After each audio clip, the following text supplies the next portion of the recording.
Birmingham, Alabama is so proud of its world-famous racing venue, the beautiful Barber Motorsports Park, site of today's Children's Alabama Indy Grand Prix, the Augusta of motorsports. And here again today is the peerless Scott Dixon, coming off victory in Long Beach a week ago, but he's yet to win here. Isn't that amazing? He's finished runner-up and agonizing 6 times. Defending race winner Scott McLaughlin, he's in a good position. He sits on the pole this afternoon and would love to be the 3rd different winner this year. But the huge story of the week has been his team, Team Penske, led by Joseph Newgarden, who had his win in St. Petersburg stripped due to rules infractions. Can he and the team turn the page this afternoon? Welcome to IndyCar Live on NBC, presented by Liberty Mutual Insurance.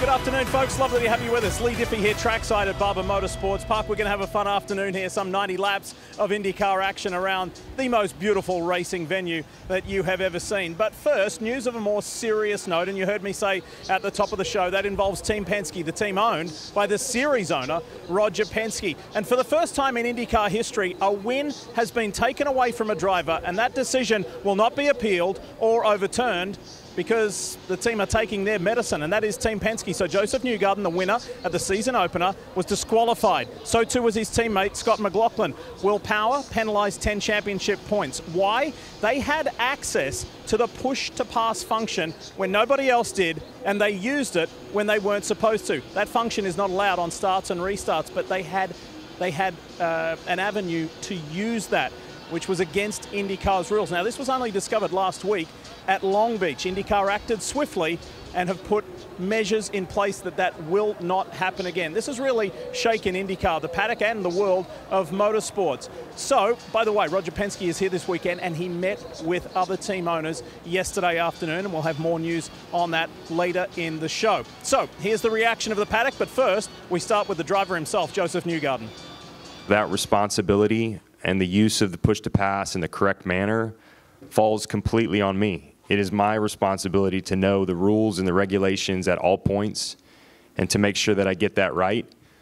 Somehow, some way, we convinced ourselves that there was a rule change to restart specifically with overtake usage. And you say, well, how do you come up with this? That's never happened before. The only place that this got introduced was with the thermal exhibition race. And we somehow genuinely believed and convinced ourselves that at St. Pete, the rule was now you can use it immediately on restarts. You don't have to wait till the alt-start finish line. It's going to be available immediately.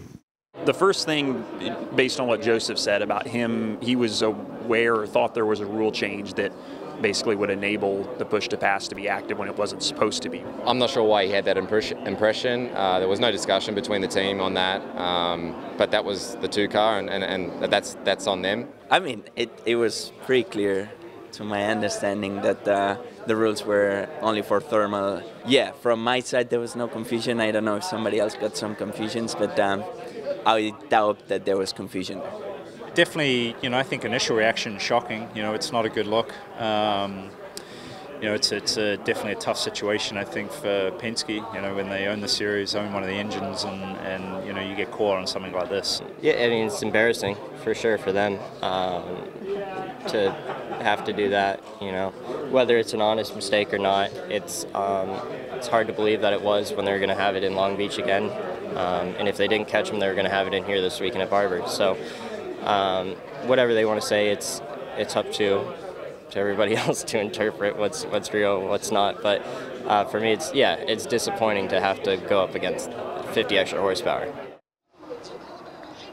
Notifications and penalties have changed the complexion of this championship. Points before the penalty on your left, points after the penalty on the right. Scott Dixon is the new championship leader. The driver we just heard from, Colton Herter, in second. Will Power of Team Penske remains in 5th position. NBC Sports IndyCar experts Townsend Bell and James Hinchcliffe join me here live in Alabama. Hinch, as we said earlier, this is Rock the IndyCar paddock. Where are we at? Well, let's start with the facts. The facts are suspicions arose, an investigation was launched, an infraction was found, and then penalties were both assessed and then accepted by the team.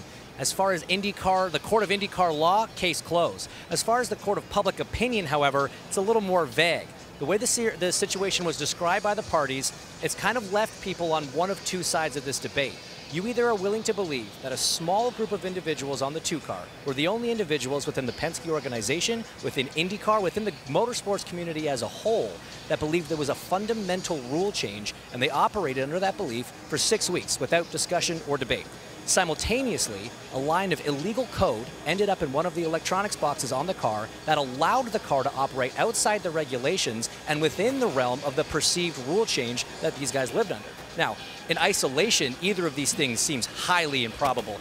Together, simultaneously, it's nearly impossible to believe that's a coincidence, but you can believe it. Or you don't think that we're getting the whole story, and there's more to this than meets the eye. And Townsend, when you walk through the paddock, it is very split feeling up and down pit road. Yeah, it's majority split to the skeptical direction. I mean, let's face it, highly, highly improbable, but not impossible, and that's where the debate over intent pivots. But where I go is just to gut instinct. I have the same skepticism as the paddock. Joseph Newgarden himself even said, this is really, really, really hard to believe. I get it. But I also know that I raced against Joseph Newgarden 5 times in the Indy 500. There was no cleaner driver in that race or those 5 races. Nobody more principled in terms of the way he operated on the racetrack. So that counts for a lot.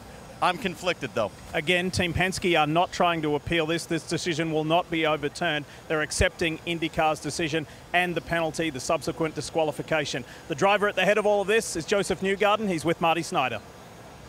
Well, Joseph, it's been an emotional week for you and everyone at Team Penske.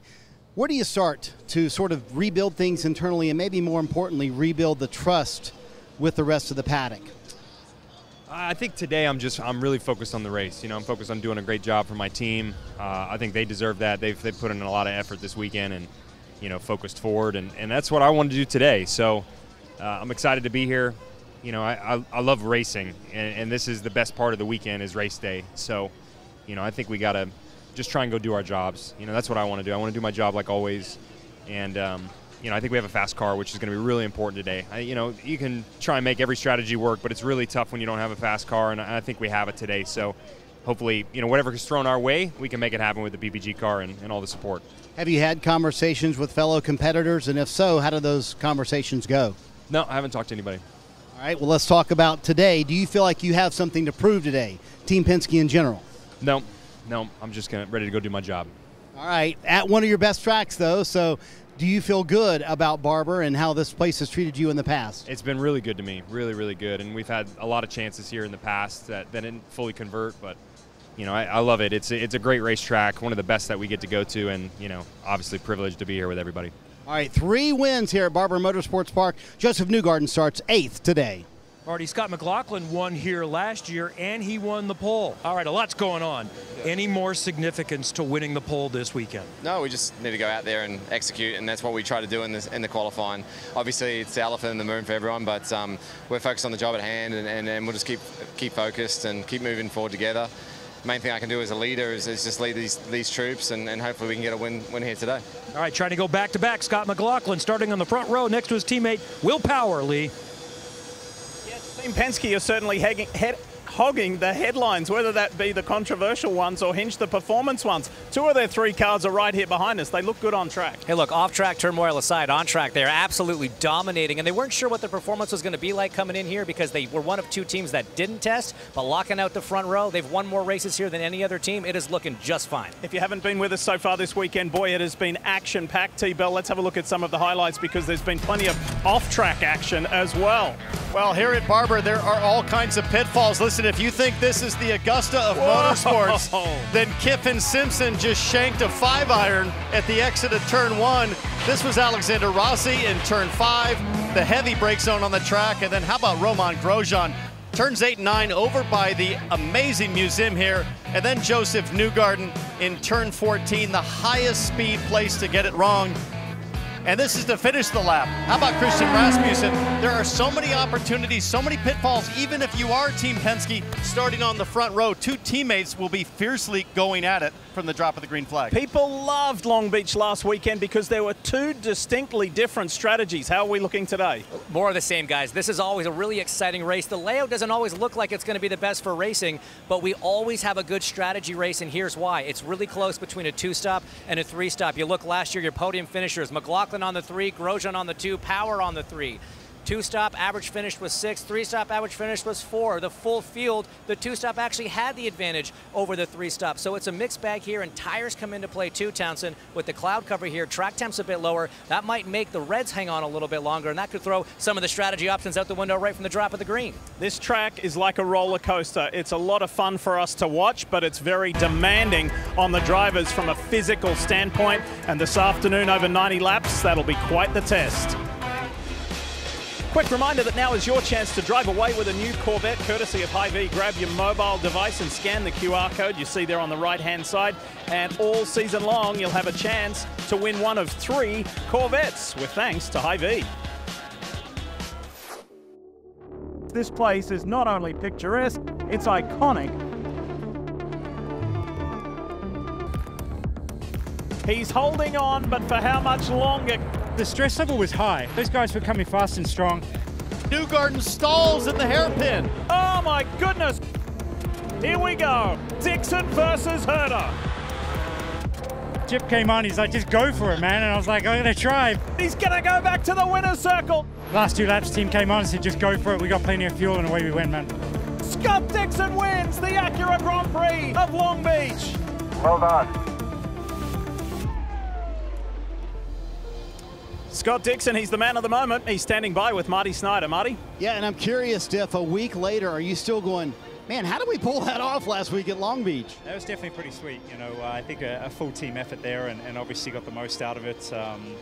Very stressful, so you know it was nice to come down after that, especially with the hype and the happiness of it. But yeah, it's different. We're right onto another weekend here, and it's been a little bit of a struggle. Yeah, speaking of that struggle, you and I were talking after warm-up, maybe some engine issues on the line. You debated on changing an engine. Did you guys do that or not? And what's been going on? No, we've just been struggling with straight line speed here. There was a few different changes to the car when we got here this weekend from Long Beach, and we actually changed gearbox for the warm-up. Engine change would kind of put you in a different kind of spot, I think, for the rest of the season. So, I would think that it's not that, but yeah, we were definitely struggling in straight line speed. So we'll see. Warm-up seemed pretty good this morning. Car's got good pace. Anything can happen, today, especially between a 2 and a 3 stopper. Last year, the flavor was the 3-stopper, so we'll see how that plays out. Yeah, Diff, this was one he wants bad. 6 second-place finishes here at Barber Motorsports Park, and no wins for Scott Dixon here. It could be today, Marty. He's got an insane percentage of starts versus podiums here, basically 70% of the time. He'll be on the podium once he takes a green flag here. But does he really care about the numbers, T-Bell? He cares about the numbers that matter. Let me throw some numbers at you first from Long Beach that should blow your mind. At no point over the Long Beach weekend was Scott Dixon even remotely the fastest car. You'll see it through practice. Qualified 8th, 13th fastest race lap. How does he win? Because Scott Dixon stays big picture and knows this is a 90-lap race. It's about the combination of all 90 laps, not the one quick lap. It's that maturity, it's that global thinking that has made him a 6-time champion. And after all these years, James, are you still kidding me? Winning convincingly. I mean, Dixon's gonna Dixon. That's just what he does. And last week was such an impressive display of why this guy is such a phenomenal racing driver, even this late in his career. Undisputably the GOAT of the current generation, in the conversation for one of the greatest of all time. And look, I don't care that he's starting 13th, guys. I'm not betting against Scott Dixon today. And you might not want to bet against Pato O'Ward either. By the way, with Joseph Newgarden being disqualified from St. Pete, Pato O'Ward was awarded the victory at the season opener. He's standing by with Dylan Welsh. Dylan? Yeah, that excitement of the win that Pato got credited with kind of has been buried in the excitement of the other teams this week. So I know that win is nice, the points are nice, but you want to win one outright and get to celebrate. So how do you do that today? How do you beat these Penske cars and do get to celebrate at the end of the day? Yeah, a win's a win, man. But I'd love to give this amazing group of people a proper celebration. At the end of today would be fantastic. We're starting in different tire compounds than what the Penskes are, so that's already kind of a window of opportunity. And just have to maximize with what we're starting, you know. So we've got Lundgaard beside us with a somewhat similar start. So we'll see what we can pull off. But I was really happy with my car in non-qualifying. Qualifying it was tough, but in the warm-up we kind of yard sailed it and we found some really good stuff. So I'm hoping that it translates onto the race now, and we're just gonna, eyes forward. Yeah, you guys have had pace, but the car hasn't been maybe driving like you wanted it to, exactly like you said. So what do you hope those changes will allow you to do better today? Just feeling a bit more like we can attack and not so much on defense mode. In qualifying, you know, I think in the first part of qualifying we were quite happy, but then as soon as the track started to shift a little bit, we would, you know, we kind of went backwards. Glad that we got into the Fast Six and we were able to put a strong lap in, but it really was, it felt like I had a knife up to my chin. So just really looking forward to starting this race, and it's a long race, man. It's 90 laps. It's going to be physical, really, really physical. Always is, especially for the 3-stoppers. So yeah, we'll see what today leads to. Pato won here in 2022. Another win here at Barber would be very timely today for the 5 camp, Kevin. Dylan, Will Power starts right in front of Pato Award on the front row. You were not feeling well in the warm-up this morning. How are you now? No, I feel fine now. Yeah, I just must have eaten something bad, but yeah, I've eaten since, so I feel great. Okay, so you're good. What about the car? It wasn't feeling well either. You had to do an engine change. Yep, boys had to thrash and do an engine change. Just got it done, which full credit to them. Very tough job to do, like when you've got a time constraint. So, yep, new engine, good new driver. So let's see what we can do. I think you thought you might have had the car last week. Do you have the car to beat your teammate on the front row today? Yeah, we have a very good car. Very good car. We're often very good in the races, so now we're getting qualifying done. It's a pretty good combination. So a lot of good guys in the field. We're going to do our best, and let me tell you, I am so determined to get a win. So I always have the championship in mind, of course, but I'd love to get a win. Another good chance to tie Michael Andretti with win 42 today. And Kevin, while his 2 Team Penske teammates were disqualified at St. Petersburg, Power was not. He was just docked those 10 points because he did have access to the push to pass, but he did not utilize it. Hinch, where do you think his head's at? Look, if there's one guy that's on this grid that's good at sort of disassociating himself from what is happening around him, the noise outside of his helmet, it's Will Power. He's more focused than I think anyone else that's involved in this situation, and I got a lot of comment. He looked really quick in practice, Tebow. And listen, by virtue of the penalties to his teammates, he's in a much better spot in the championship with 2 of his biggest competitors eliminated. So Will Power sitting pretty on the front row today, still very fast in his 40s. And you heard him say there that drive to win. He was denied a pole position so close the last 2 weekends in succession. He really wants to get that win because he was winless last season. Highly rare for Will Power. Let's get things going. Race fans, at this time, we ask that you please rise and remove your hats as the University of Alabama ROTC Color Guard presents our nation's colors.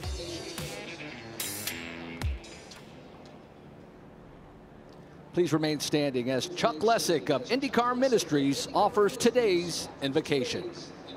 Let's pray. Lord God, we pause for just a moment of peace before our race today. We just thank you for this picture-perfect day you've provided, and let that gentle breeze just remind us of your presence here each and every moment. Lord, we invite you into our race today and ask it to be a blessing to this community. Lord, we look to you for safety today. It's in Jesus' name we pray. Amen. Here to honor America with the singing of our national anthem, please welcome Hoover Police Department Officer Stephen Easterling.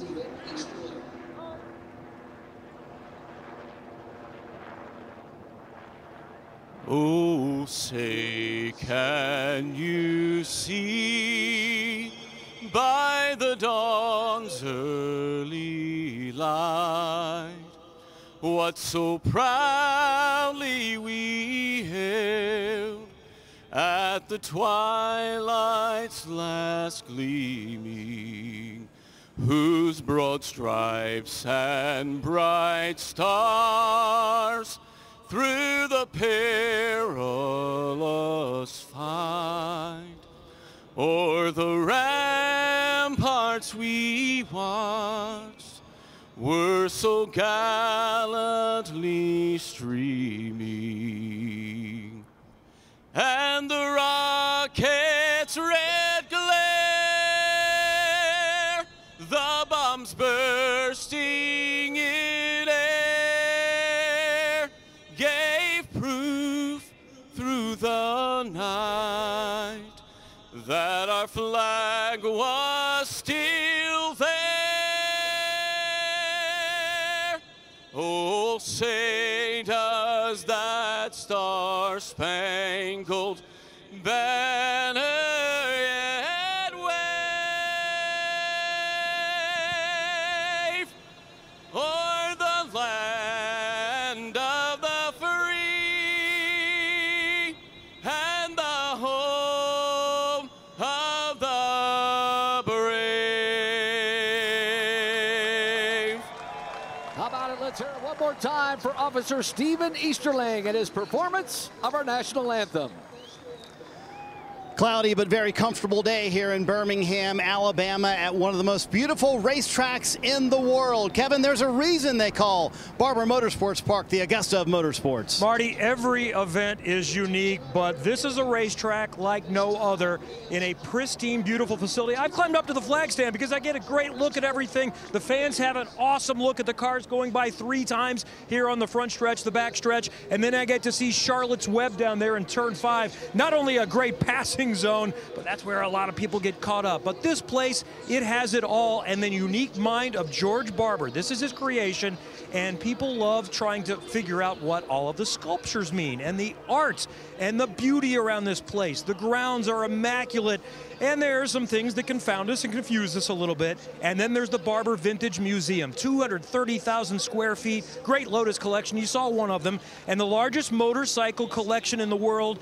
This alone somewhat makes it worth the trip. Marty, you know we love coming here, and this is one of those where I can walk all day and find things that interest me. Well, Kevin, add to all of that, one of the most physically demanding tracks in the U.S. Drivers will tell you, yeah, it's beautiful, but man, this place is tough. That's what makes Barber Motorsports Park one of the great stops on the IndyCar calendar as we close in on the green flag for the 3rd race of 2024. Barber Motorsports Park in Birmingham, Alabama. One look and you know just how special this place really is. Let's go racing at Barber Motorsports Park. Oh. You've got to be very aggressive at this place.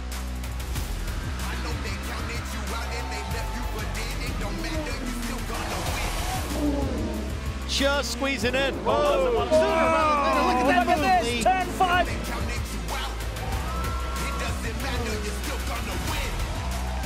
This is how you pass at Barber. Oh, yes, look at that. Wow, what a move. This is a full send from way too far back. Oh, big accident right there.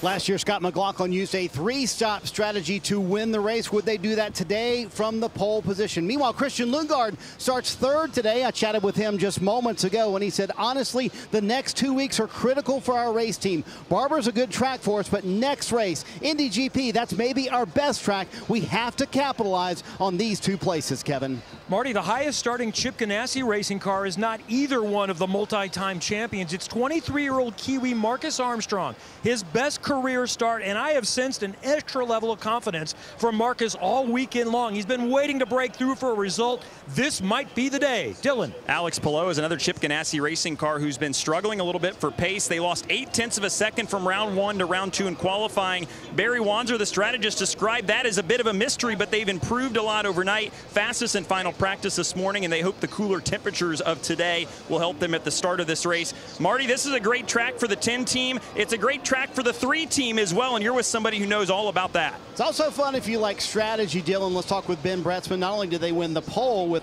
Scott McLaughlin as driver, they won the race here last year, as we just saw seconds ago. So, Ben, help the folks understand, why would a 2-stop versus a 3-stop strategy kind of time out to be exactly the same?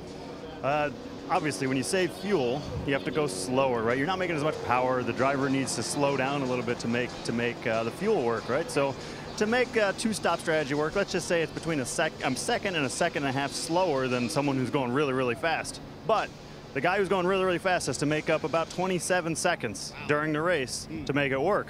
So the key is, can you make up that time in and out of traffic and when you're in clean air to basically make up that second or so per lap? You know, you got to do that. So your job this morning was to figure out what strategy you were going to go with. Is there a rhyme or reason based on where you start in the field as to which strategy you would choose? There's a little bit. If you've got a fast car, a lot of times you want to use it. So I think you'll see guys that want to commit to the two-stop, maybe the mid-pack guys. A lot of times they want to see if they can do it in two. It's a safer call from a yellow perspective.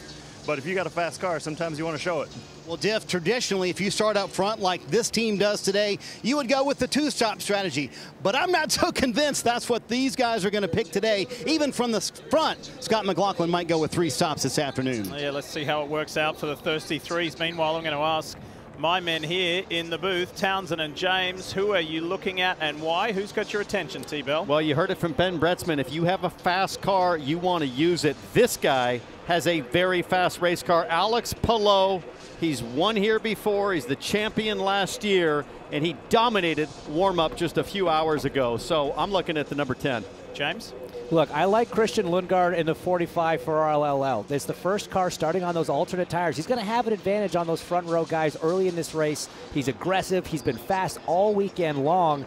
And if he can get that track position early, you can start controlling the pace and controlling the race. So this first stint is going to tell us a lot, but I got my eye on Christian. I think you should look at this Verizon Chevrolet of Will Power. He went some 16 seasons with a win in every season. Did not have one last year. He's been narrowly denied the pole the last 2 weekends in a row. The fire is in the belly. Keep your eyes on the 41-time race winner. Let's go to the command. Birmingham race fans, are you ready? It's time for those most famous words in all of sports. Please welcome country music sensation Riley Green and our Children's of Alabama crew chiefs to give the command. Drivers, start your engines.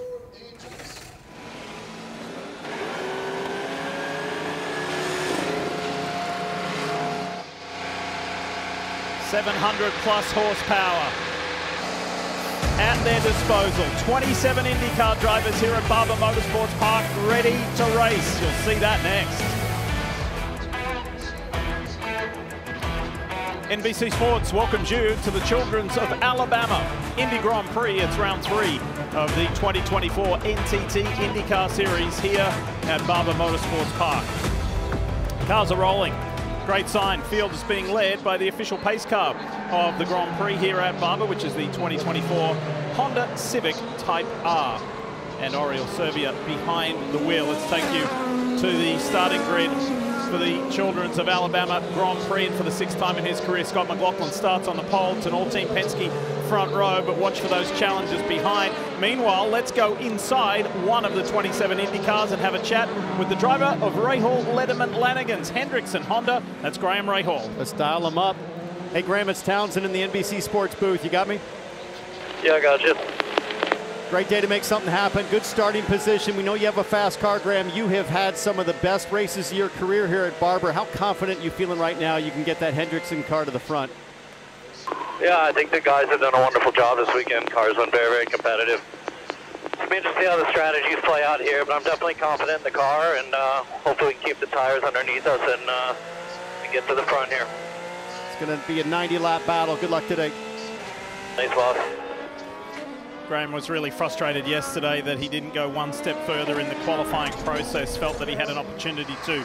Time for the Honda track preview. Hinge, take us around. Well, look, it's 2.3 miles of rolling hills, 17 turns through one of the most beautiful layouts that you're going to see in North America. Here, turn 2, 3, such an important combination corner, super long duration, but it leads onto this next little straightaway down into turn 5, which is the best passing opportunity of the racetrack. You can go too wide here. We've seen some great over-under battles down to turn 7. Well, and you can see into turn turn 7 and 8, the museum complex. It puts tremendous demand on the driver to use those curbs to shorten the racetrack, but at the same time not lock up tires. And tires are the key story today. Going back to what Marty said about strategy, you do a lot more turning than you do going straight here at Barber, and that's why it puts such tremendous demand on those Firestones all the way through this last corner. Get it wide there, and it's high drama off in the beautiful grass, but not necessarily perfectly smooth here. All right, let's give you the overview of who is starting on what tire. Remember, in IndyCar competition, 2 types of Firestone Firehawk tires. The primary, which is the black wall tire, the alternate, the soft compound red wall Firestone Firehawk. And if you look at the left of your screen, that's where they're starting. Lundgaard heads the list on the alternates. He does, and you know, the big question now is how much grip does he have right away over the front row with McLaughlin and Power on the harder tire? How slippery is it going to be in the opening few corners? If they make one mistake, the Team Penske drivers, Lundgaard and O'Ward, going to pounce on the softer rubber. And guys, the cloud cover was not expected today. Ambient temperature is lower. That's going to make the drivers more comfortable, but track temp is lower, just 97 degrees. That's 20 degrees cooler than what we saw in qualifying, so that might play into the alternate starting guys. But if the sun pops out, look for that track temp to jump 20 degrees and completely change the landscape of strategy. Really tough afternoon physically. This is a fun track to drive, but it's a tough track over 90 laps, and that sun is peeking through right there. Over on the backside of the track, this is turn 13. It's a real hot spot, real roller coaster ride, down through 14, 15, and the final 2-turn sequence to bring them back onto the front straight. It's an all-team Penske front row. It's been a week of controversy with Joseph Newgarden and Scott McLaughlin disqualified from the results at St. Petersburg. Will Power docked 10 points. They're trying to put it behind them. The Children of Alabama Indy Grand Prix at Barber Motorsports Park. It's green. We're racing in Alabama. A great jump from McLaughlin. He's going to lead comfortably into turn 1. It's Lundgaard and O'Ward side by side. Whoa! And we got a spin at the back. Stingray Rob's around. And Jack Harvey. Kiffin Simpson splits them. They're able to continue, but drama at turn 1. Check for damage if you can when they go by. Easy to get bunched up. How about Christian Lundgaard, the 45, looking to the inside, and here comes Scott Dixon in the orange and blue PNC car, battling his teammate Marcus Armstrong. Dixon going forward already. Behind him, Romain Grosjean was trying to make some moves. We see O'Ward and Lundgaard side by side at the top of the hill. Hard to get it done there. Single file through this roller coaster downhill. Christian Rasmussen on the outside of 9, trying to make moves on Grosjean. Stretching their legs for the first time on this opening lap of 90. Dixon was opportunistic. It's McLaughlin leading Power, Lundgaard, O'Ward, then Felix Rosenquist in that pink, blue, and white Meyer-Shank Honda.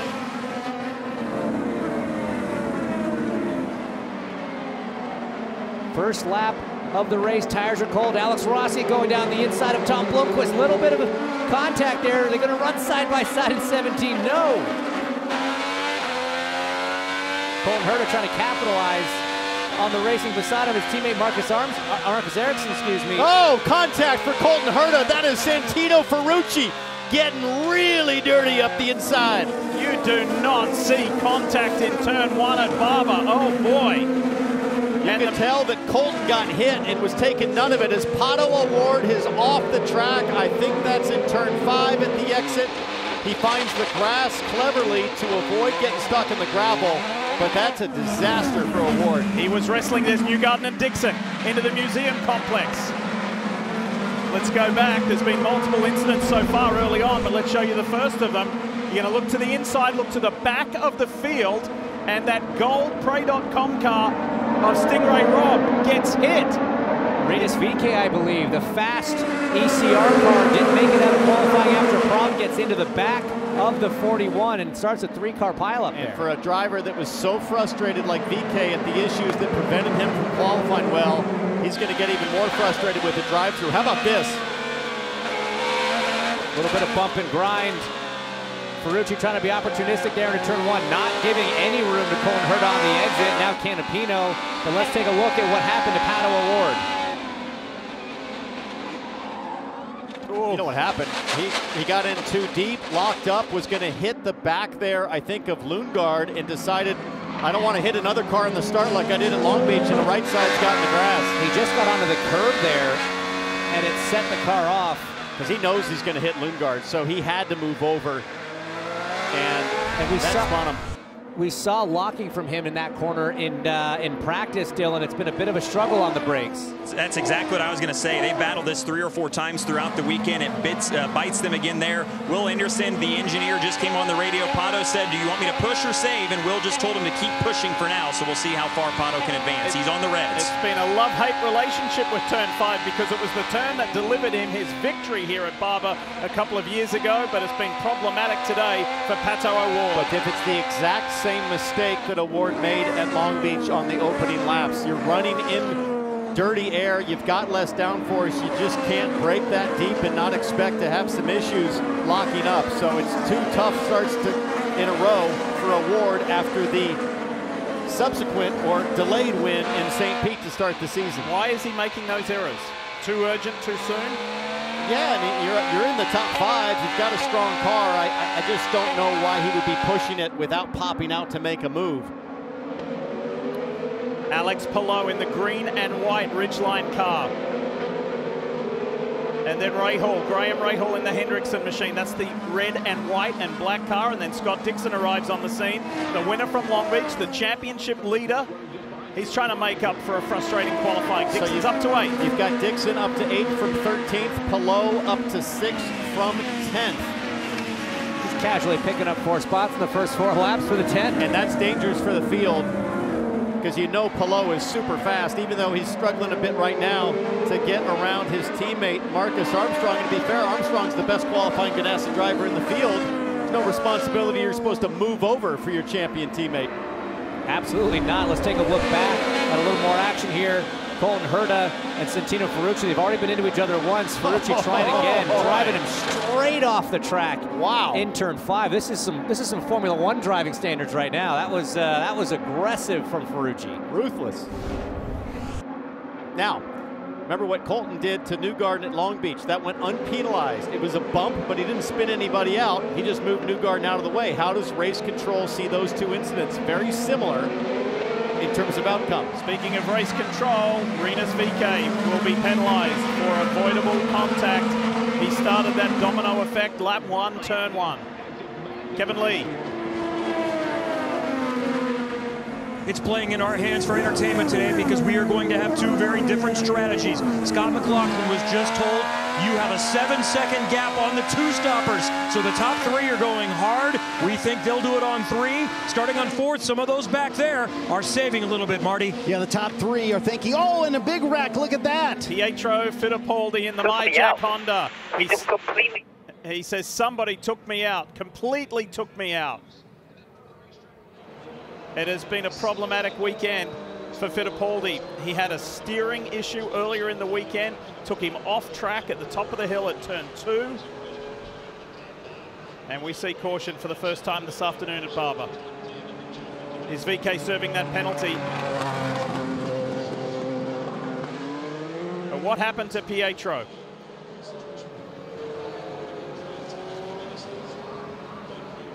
It's been a good weekend for his 2 teammates. It's been a tough weekend for him in his first full season of NTT IndyCar Series competition. Oh, it's Pato O'Ward.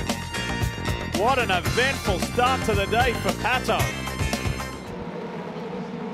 Big thanks, as always, to the AMR safety team for being on the spot, to Pietro Fittipaldi and his MyJack Honda for Rahal Letterman Lanigan. Contact again between himself and Pato O'Ward. There's action on pit lane. A lot of takers early on in this Children's of Alabama Grand Prix. Dylan Welsh, what you got? Here's Pato O'Ward after that on-track incident. They're going to just do fuel only here and leave the alternates on, so they'll have hot tires and a full tank of fuel for Pato.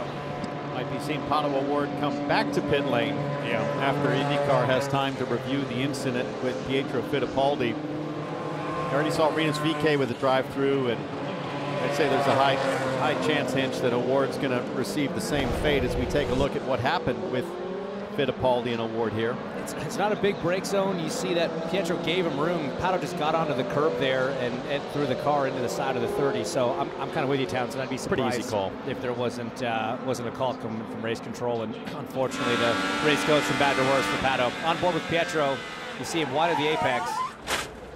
You can understand Pietro's frustration.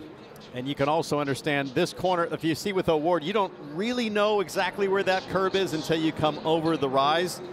I'm sure O'Ward didn't mean to get in the side of the car, but once he hit the curb, he was on a ride, and it's going to be his responsibility. That was a wild ride too. It's a really fast section of this track. You're watching NBC's coverage of IndyCar, brought to you by Medical Properties Trust, at the very heart of healthcare. Hy-Vee, this racing season you can help Hy-Vee reach their goal of 100 million meals by visiting hyvee.com. And by Hendrickson, a global manufacturer of innovative ride solutions and proud partner of Rahal, Letterman, Lanigan Racing.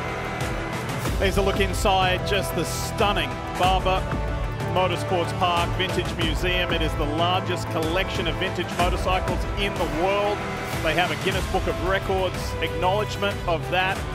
There's a particular exhibit at the moment of celebrating 75 years of Grand Prix motorcycle racing in there. And earlier this morning, believe it or not, they said, we love the noise, a little bit of noise in the museum. They fired up John Surtees' 1964 Ferrari at 10 o'clock this morning and cranked it over for a little bit. Just finished an absolutely spectacular restoration of that car. I believe it's off to Goodwood, and I think that's what's so cool about this museum, James. It's not just static display. It is an active, dynamic workshop, constantly working on all kinds of cool projects. You can pull pretty much any bike off the wall or any car off the floor, put some gas and oil in it, and it'll fire up and go. It's a full-time shop at the bottom, the basement here, that keeps all these things in line, and it's just impressive. All right. IndyCar's had a chance to have a look at everything that's gone down. Some takers on pit road, some not. We are reorganized, restacked, and ready to go again in the Children's of Alabama Indy Grand Prix with Scott McLaughlin at the head of this field. Put it on the pole position yesterday. He won this race a year ago and would dearly like to do that again and help erase the memories of the disqualification from St. Petersburg at the season opener. Pretty much single file further back, little side by side there. I think that's Pato O'Ward making moves on Stingray Robb. However, race control could be sending a message to the 5 team pretty soon for a drive-through. It's about damage control right now, damage limitation for the 5 car. He doesn't want to get caught up in anything else. See some side-by-side there. One of the Juncos Hollander cars, I believe, on the outside of Blomqvist there, the MSR car. The message will be being delivered to Pato O'Ward, I imagine, as we speak.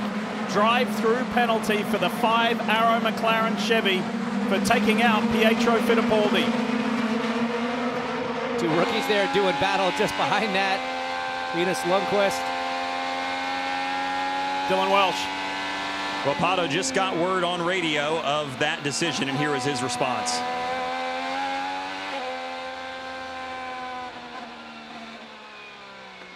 That was at a drive-through, man. That was a freaking racing incident. Not how I see it, Pato. I think he'll feel differently when he sees the replay. In the moment, it's so easy to feel that way, to believe that to be true. But once he sees, he strikes the curb, completely loses control of the car, and that's what fires him into basically in the side of it. It is what it is. But Below now making moves on Marcus Armstrong up to 5th place if he makes it stick.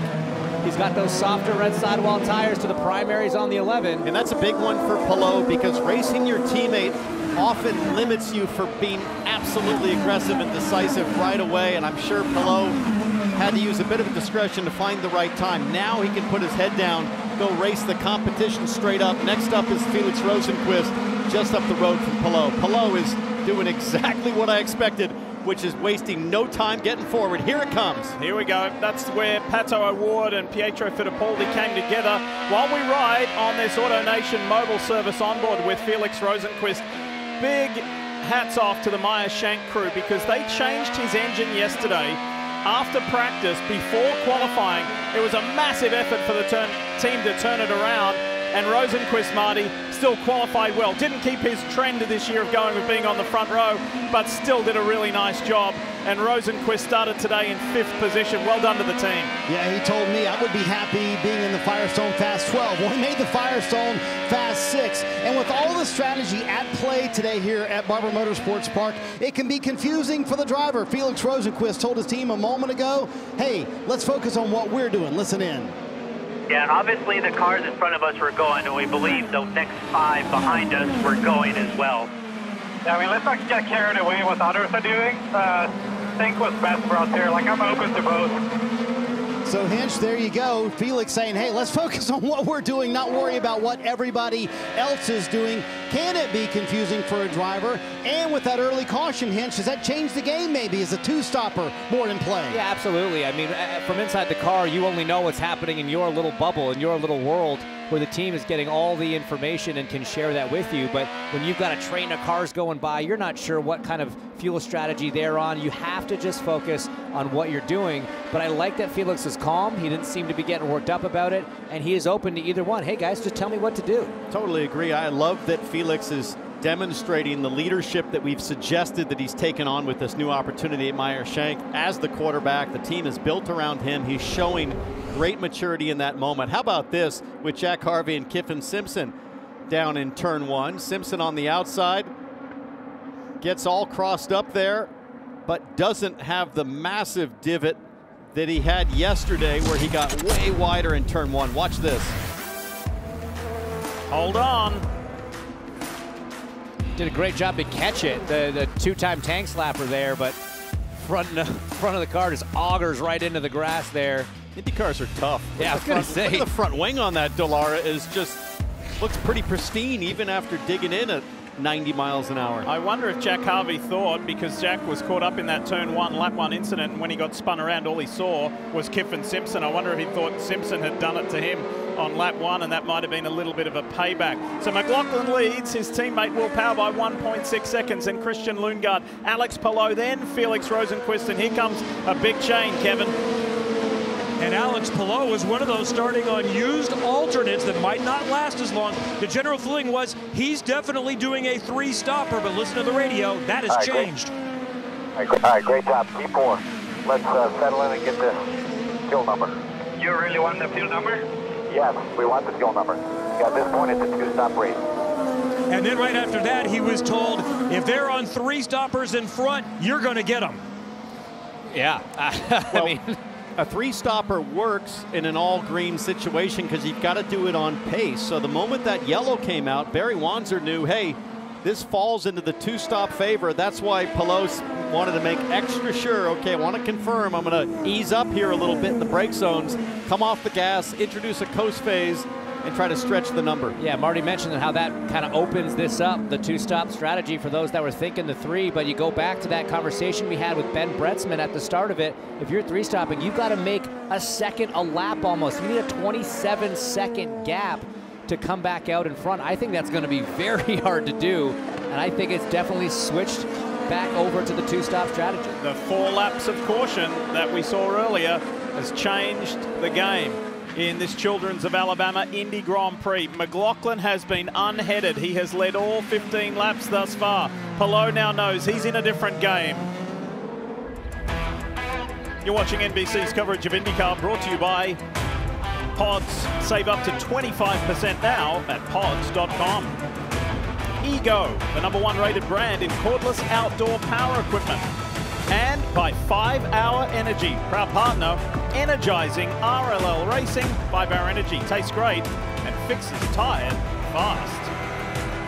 While we're in the break, Scott Dixon, championship leader, ran off track and he has fallen back several positions. Turn 5 behind Graham Rahal.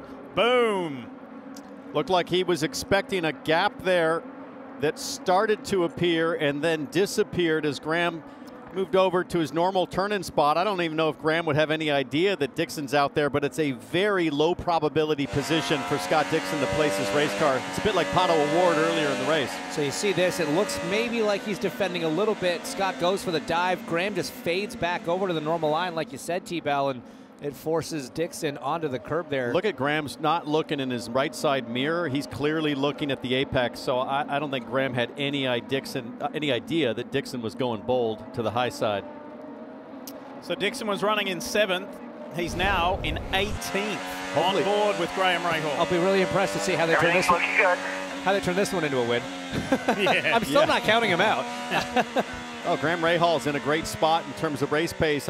Only concern would be right rear tire pressure, but his team just told him from the box everything's looking good. Graham, of course, would also have tire pressure available on his display. So luckily, no damage to the 15. Let your eyes walk down that graphic and pick out some other names. Romain Grosjean in 9th has been having a really solid weekend for Honko's Hollinger Racing. As we go for a ride with the race leader, Scott McLaughlin. We want to find out how much fuel is he burning. Let's listen. This will tell us.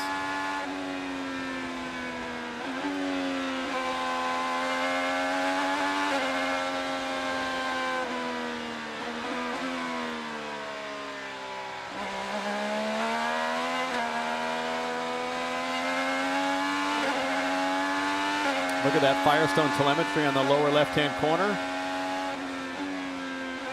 Not a big coast phase. We'll know pretty definitively in turn 5, James. It doesn't look to me like he's saving a ton of gas here. And the lap times back that up. So let's listen and see, and then we'll go to some of the data and explain what we think's happening here. Yeah, it's a pretty hard brake zone. So we're 21 laps into this. You could make it on 2 stops if you get to lap 30 on this stint and then adjust for the next 2. Perfect everything.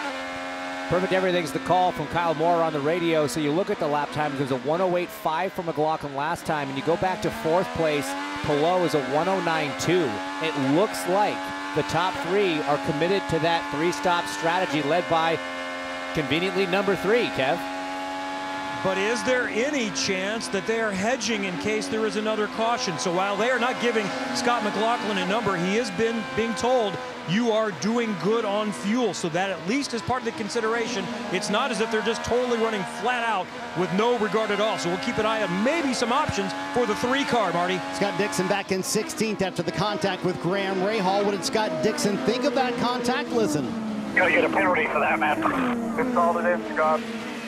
And remember that gearing issue that Scott Dixon mentioned in the pre-race show. He's radioed in early in this run, said it's no better here in the race. So after winning at Long Beach, been a tough weekend at Barber for Scott Dixon. Meanwhile, back up front, Will Power sitting in 2nd behind his teammate Scott McLaughlin. They too playing the 3-stop strategy as well. Talk to the team, and sort of the thought process is, Townsend, they're going to go as long as they can until the tires start to fall off and they start to lose lap time. The game right now for these guys up front, build as big of a gap as they can on the rest of the field, and as of now, sticking with that 3-stop strategy. Well, yeah. I think the strategy right now is get to lap 30, and then you're still open to making either 1 more or 2 more stops if you want it. But you have to protect against the yellow, and at this point, because of the earlier yellow, get to lap 30, you still have options at your disposal. As you can see, the damage, or at least the heavy scuff to the left front tire of Scott Dixon. Folks, you know how we always tell you that the NTT IndyCar Series is unpredictable? The top 2 in the championship at the drop of the green flag earlier today, Scott Dixon and Colton Herter, they're running in 16th and 17th at the moment. That's how fast things change. Dixon, who was the architect of a remarkable victory a week ago in Long Beach, is digging hard here. And here we go, there's a replay. This is Kyle Kirkwood on the inside of Christian Rasmussen down there into turn 16. We've nicknamed that the New Garden Special after kind of signifying that was his move a few years back. And now Ferrucci trying to get in on the action too down into turn 5. Man, the 14 is having a lot of wheel-to-wheel contact today. Just a moment ago, this happened to the Verizon Chevy. Will Power, turn 5, 2nd place, runs off track. That's not the first time he's done that this weekend either. That's a big mistake from Will Power. He got his right side tires on the curb on the turn-in, which upset the balance, took away grip, and now McLaughlin has a lot of breathing room. I wonder if at this point he switches. He pivots to a full-on 2-stop, commit to it. He's now 9 seconds behind the leader. He's on the primary tire. He can go long in this stint. He's not going to beat McLaughlin on a straight-up 3-stopper if he's on the same strategy. So if I'm the 12, I'm thinking it's time to pivot. Yeah, but again, if McLaughlin gets to lap 30 on this stint, he can still decide later on 2 or 3 stop. Nobody's committed at this point except those that pitted on lap 7. This spot right here has been a hot spot today. Pato O'Ward, Scott Dixon, Will Power. It's turn 5. It's a pivotal turn on this 2.3-mile circuit, and you've seen why today. Downhill, it's a big trap, and it's got 3 already in this race.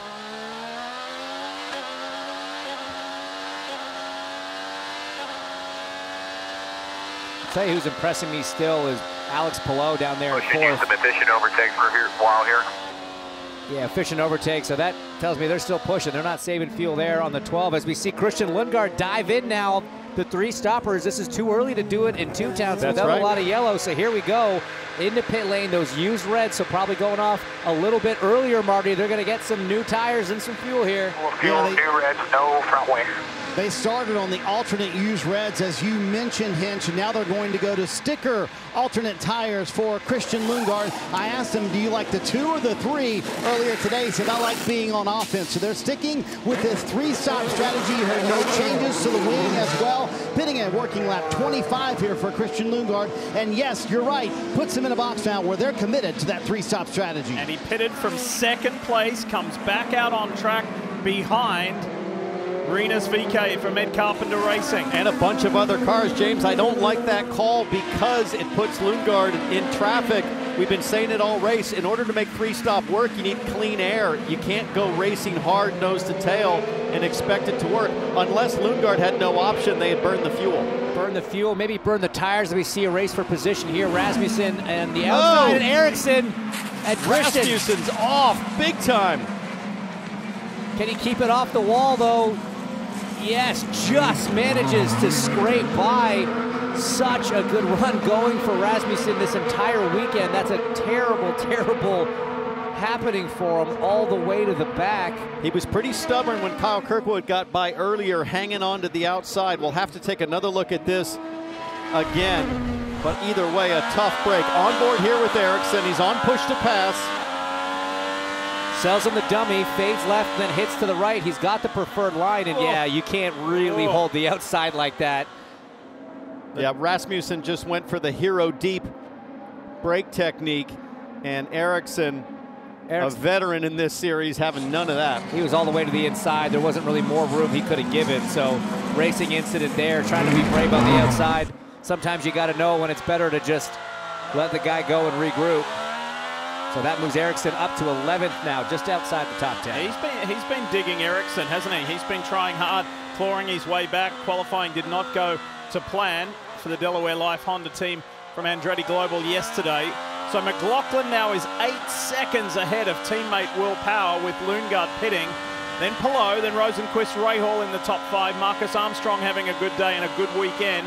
Then Newgarden, Grosjean, Kirkwood and Santino Ferrucci, who's been involved in multiple incidents in the Sexton Properties. AJ Foyt Chevy is in the top 10. This is Rosenquist and Rahal. Breath of fresh air for Graham in this Hendrickson Honda to be running at the front all race long. He's had a 14th and a 17th so far this year. Not the start that he was looking for. This is heading in the right direction, though. And we talk about this with Graham a lot, how he is so good on a Sunday. They've had their Saturday struggles. You know, we talked a lot last year about the speed of this car outright. Wasn't there throughout practice and qualifying, but time and time again, Graham just throws this thing on his back and marches through the field on a Sunday. So having a 7th place starting position really puts him in a great spot to capitalize and have a strong finish. And for his race team, they've got split strategies now. You got Lundgaard on the 3-stop, go fast. Graham Rahal on the 2-stop, go fast, don't use too much gas. And that's the benefit of having 2 cars qualifying up front like that. You could have almost understood it if Penske had done the same thing, but it doesn't look like they have as we see Power now pitting from 3rd. Working lap 28, that fresh engine inside the number 12 car, which was changed after warm-up this morning because they had an engine issue for Will Power. They never checked up once, did not save fuel for Will Power here. If they get a caution, they might be able to do it in one more stop, but that would be a massive save for Will Power, and I don't think that was in the playbook this morning for this 12 team. He leaves, and you heard Ron Rzucki say, use alternate tires for Will Power. Where does he cycle out? Behind Dixon, tries to get up to speed as quickly as he can. Right behind Scott Dixon, but he's got cold reds on as one of the JHR cars. I think that's Canapino, right behind Power. Power can make it through turn 5 without a mistake, but he goes way wide in the apex. It's tough, again, coming out into a gaggle of cars. It doesn't really work well with that strategy. Another interesting point with him going to the used reds, he still has to use the new reds. That's part of the rule here. As our leader, Kevin Scott McLaughlin, he is in the pits. He still has some options open. All he needs is a little yellow to make up a couple of laps in a couple of more stints, and maybe he can still get it done on one more stop. Shell Fuel, used Firestone alternates. These are the faster tires, but what this means, he's got a better set of the faster red sidewall stickers to use later in the race. Yeah, great stuff, Kevin. He'll be fast in the closing phases. Remember, prior to stopping, he had 8 seconds over Will Power. So the Good Ranchers Chevy comes out, or the meat wagon, as McLaughlin likes to refer to it as. He's back out and at him. But guys, he had to pit on lap 29. Who was able to stay out a little further? Alex Palou. Hard as we want here now. The red, these used reds stay with Lundgaard's fine. Yeah, we know Palou's been hitting a number where the 3 not necessarily on the same program. And remember, that's with 4 laps of caution as well. But that was with Barry Wanzer giving them the change. So here you'll see with McLaughlin, it's full push mode, I think, at this point. It's got to be. I mean, so this is the 3-stopper. And if Palou wants to make the 2-stopper work, you know, about 27 seconds is the time lost to pit. Right now, McLaughlin runs 13.5 seconds behind Palou. As we see Lundgaard now on Rinus VeeKay, he needs to clear the ECR driver. Not going to happen into turn 12. That was close. Well, don't forget how fast Rinus VeeKay was. Should have qualified probably in the top 6, but had some sort of driveline issue, Diff, with the fuel system and started at the back. But there's no question VeeKay is one of the fastest cars out there. Yeah, he had an injector issue which prevented him from going any further in qualifying. Let's have a look at the Firestone biggest movers, and it is that black and green Chevy right there, the 23-year-old Dutch driver Rinus VeeKay. Why are they going to get out of the way shortly? And he served a penalty, remember that, as well, for contact, avoidable contact, lap 1, turn 1. VeeKay last pitted on lap 7, so he'll have to come for fuel. I thought maybe they were thinking of letting him by for some reason, but just sliding wide. But VeeKay's probably got another 3 or 4 laps, depending on how hard he's been pushing.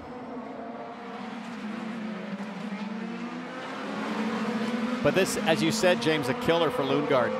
You know, right now, you're just bleeding gap to all those cars that you were hoping to make up ground. And here's Palou, lap 30, right on schedule. Kevin Lee and standing by the way, excuse me, Lee, by the way, Scott McLaughlin was just told you're 8th on the 2-stoppers. He's leading the 3-stoppers, so I think they still have some options, and they're keeping an eye on these cars coming in. As Palou comes in, Lee. All right, let's see if this is clean for Alex Palou in the ridgeline. It's a little slow to get away. Now the Spaniard's released. You see Christian Lundgaard there, Scott McLaughlin well past. There goes Will Power. Here comes Palou. He's going to cycle out right in front of Pato O'Ward. Here's Scott Dixon. Trying to claw back after the contact with Graham Rahal. Right behind him, Colton Herta pitting as well. Different tire strategies, though, for these 2 Honda cars. Dixon going with the primary sticker tires, and Colton Herta going with the sticker alternate tires. Herta as Palou cycles back out on the track. Got to defend now against Pato O'Ward, who's trying to salvage something from this day. He's got those alternate tires on, does Palou, in the green ridgeline car. And this is where he needs to be careful. He can't afford to burn too much fuel. He's still sitting pretty right now. 1 stop left for Palou. In theory, 2 stops left for McLaughlin and Newgarden, in theory. Again, that sort of depends on what happens with any subsequent yellows. But guys, we see a lot of cars coming to pit lane, Dylan. Graham Rahal will pit from second. Been really happy all weekend with their long run pace. They'll go from reds to sticker primary Firestones, Marty. Dylan, all these cars at the front end of pit road, Joseph Newgarden, Felix Rosenquist, and in a moment, Marcus Ericsson, were planning on a 3-stop race, but because they saved a little bit, close right there with Ericsson and Joseph Newgarden, but because they saved a little bit of fuel, hence they have given themselves option now. They went all the way to lap 32, so if they want to make it on 1 more stop, they could probably do it from here. Newgarden was able to leapfrog Rahal. There it is right there, front and center. The PPG Chevy got out in front of the Hendrickson Honda, and now Rahal's fighting with Marcus Armstrong down into turn 5. Little lock up on the left front of Graham Rahal there with cold tires. He's able to keep it on the island as it looks like Armstrong's going to challenge Newgarden to the outside. We've seen that end in tears already today, so smart move from Armstrong. A little bit of a lock up there. You can see him right now running on those reds, so he's got more grip, especially considering Joseph's on his L lap on the primaries. Is he going to be bold here into 12? I wonder if he's trying to set him up to Newgarden. Newgarden. We've seen moves into turn 17 the last couple of years as well. Here he goes. He's going to do Joseph's move to himself, and they hit. They hit, and Newgarden's off. Armstrong and Newgarden collide to the disadvantage of Newgarden. Get settled here. 105 is going to be our number. Voice of the team president, Tim Cindric, saying, calm down, settle down here, get into your rhythm. The young New Zealander took the fight to Newgarden. As one of the largest pediatric hospitals in the state, families travel from every county to the Children's of Alabama for care. And there's a whole bunch of festivities occurred this weekend, especially on Friday night with the 13th annual Racing for Children's dinner and auction. A lot of the drivers participated in the lead up to today's race. Some good money raised, and each child accompanying an IndyCar driver has a connection to the Children's of Alabama, which represents over 600,000 children that are treated at the hospital every year. So a very worthy cause. As we welcome you back to Barber Motorsports Park, Lee Diffie, Townsend Bell, James Hinchcliffe with you. Here's a replay of Marcus Armstrong and Joseph Newgarden from the outside. Just that tag of the right rear was enough to unsettle Newgarden. I'm going to just go with Racing Deal on that one. It'd be, I think, too close to call as a penalty on Armstrong. Newgarden leaves him maybe a little bit of a room, but Armstrong definitely shoves it in there where there was probably not a lot of sunshine. And then just after that, while we were in break, you see the 27 of Kyle Kirkwood doing the same thing on the inside, late on the brakes in turn 5. Drivers giving each other just enough room there, but no spare. And then this. Same thing on board with Kirkwood rather, Grosjean. A little more argy-bargy there. We've seen a lot of that out of the 77 this weekend. I feel that was Grosjean and Graham Rahal just a year or so ago. Yeah, that wasn't quite so pleasant, was it, late in the race? These two are still glued together. He subsequently did get around him, though. You see Kirkwood, he's ahead, and here's how he did it, down into turn 5. Oh, a little bit of, hey, isn't this what you did to me? I bet, look at that. They are leaning on each other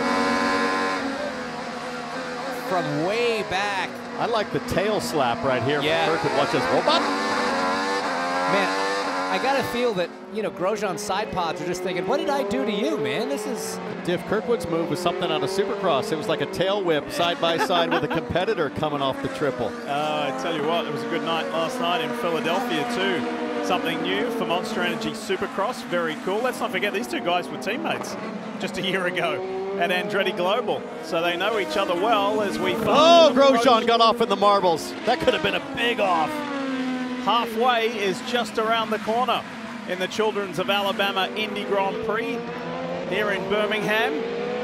And Scott McLaughlin has been the man in control all race long, and he boasts a 7+ second lead over Christian Lundgaard than his teammate Will Power. Linus Lundqvist is on a very different strategy. He is yet to come in. Actually, pardon me, he did pit on lap 7. Hey, Marty, it seems like where McLaughlin pitted at lap 28-29 there, like they might still leave open the possibility of stretching the fuel, but based on the lap times from McLaughlin, it seems like they're in go-fast mode with 2 more stops to make it to the end. That last point is the key point, Townsend. I think all of the top 3 for sure are kind of thinking 3 stops right here. And Palou would have showed you lap time-wise that he was thinking 3 stops as well. But Palou somehow went to lap 30 on his stop. So maybe there's a possibility Alex Palou and Chip Ganassi Racing can make it on 1 more stop. But he has been so quick so far. But yes, up front right now, this is all speed for these guys. A little early to speculate, but why not? It would have to be that 27-second gap that McLaughlin would need to find over Palou if he's going to do 2 more stops. As we look at, fittingly, the NTD next pit stop prediction, it's suggesting that McLaughlin going to make just 1 more stop to the end. We'll see. I mean, he's got the gap almost. If we talk about that 27-second gap, it's 22.5 to Palou right now, and he still has a fair few number of laps before he has to come in and make that potentially second of 3 stops. There's absolutely no coast phase, Kevin, for Scotty McLaughlin, so I think he's got 2 stops left, but maybe Palou going to stretch it based on the lap time. I think there's still a chance. All it would take is 1 caution, and McLaughlin is easily in that 2-stop strategy, and they're telling him where he's at in those contenders. You mentioned Alex Palou. He was reminded a couple of laps ago, if you want to go that quick, we're going to have to make it up a little bit later in the end, but they're definitely still trying to get it in 1 more stop. Marty? And it's sort of a game within the game here for these guys. Up front, Kevin. Will Power a moment ago, probably 3-4 laps ago, was right on the rear of Christian Lundgaard. He made a mistake, and you can see how far up the road Christian Lundgaard is right now. Power lost almost 3 seconds, Townsend, when he was behind Lundgaard, made that mistake, and that time on the road means everything to these drivers. Well, speaking of Christian Lundgaard in second place in that Hy-Vee Honda, this is a huge boost for this team, for Rahal, Letterman, Lanigan, heading into the month of May. Up first is the Grand Prix, and then we get into practice mode, qualifying weekend, pole day, and of course then the 108th running of the Indianapolis 500. This is the boost that RLL needed, heading into the most important month on the IndyCar calendar. One of its 3 cars is out. Pietro Fittipaldi bounced out earlier by Pato O'Ward. Graham Rahal and this man here, Christian Lundgaard, having a much improved weekend on the season thus far. I really like how locked down the back of the race car is for Christian Lundgaard on the softer red tire right now. Lundgaard's been out there for about 15 laps on these reds, Hinch. You can tell that there's very little in terms of opposite correction as the balance looks to be exceptional. McLaughlin still in control. The man who was knocked down to last in the championship points is fighting back. Scott McLaughlin of Team Penske in control. Luca Giotto, unfortunately, out of control momentarily in his first ever IndyCar race. The former F2 driver from Italy has a wild ride, just lost it there on turn 17. The final turn, narrowly avoided the Armco and was able to continue in the Dale Coyne Honda. He will be back, by the way, on the Indy road course race. So Scotty Mack in control to the tune of 6+ seconds.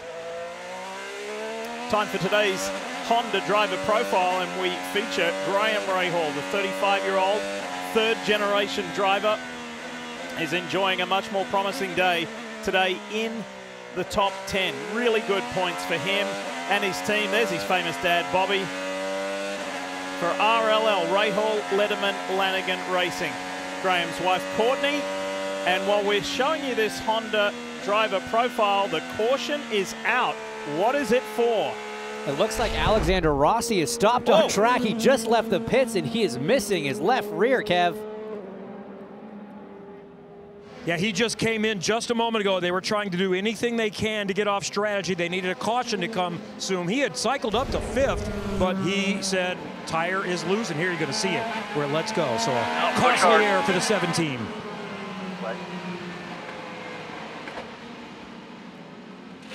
Chances are tire's not on.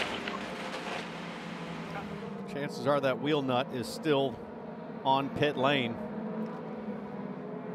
Oh boy, it has been a problematic weekend for Arrow McLaren.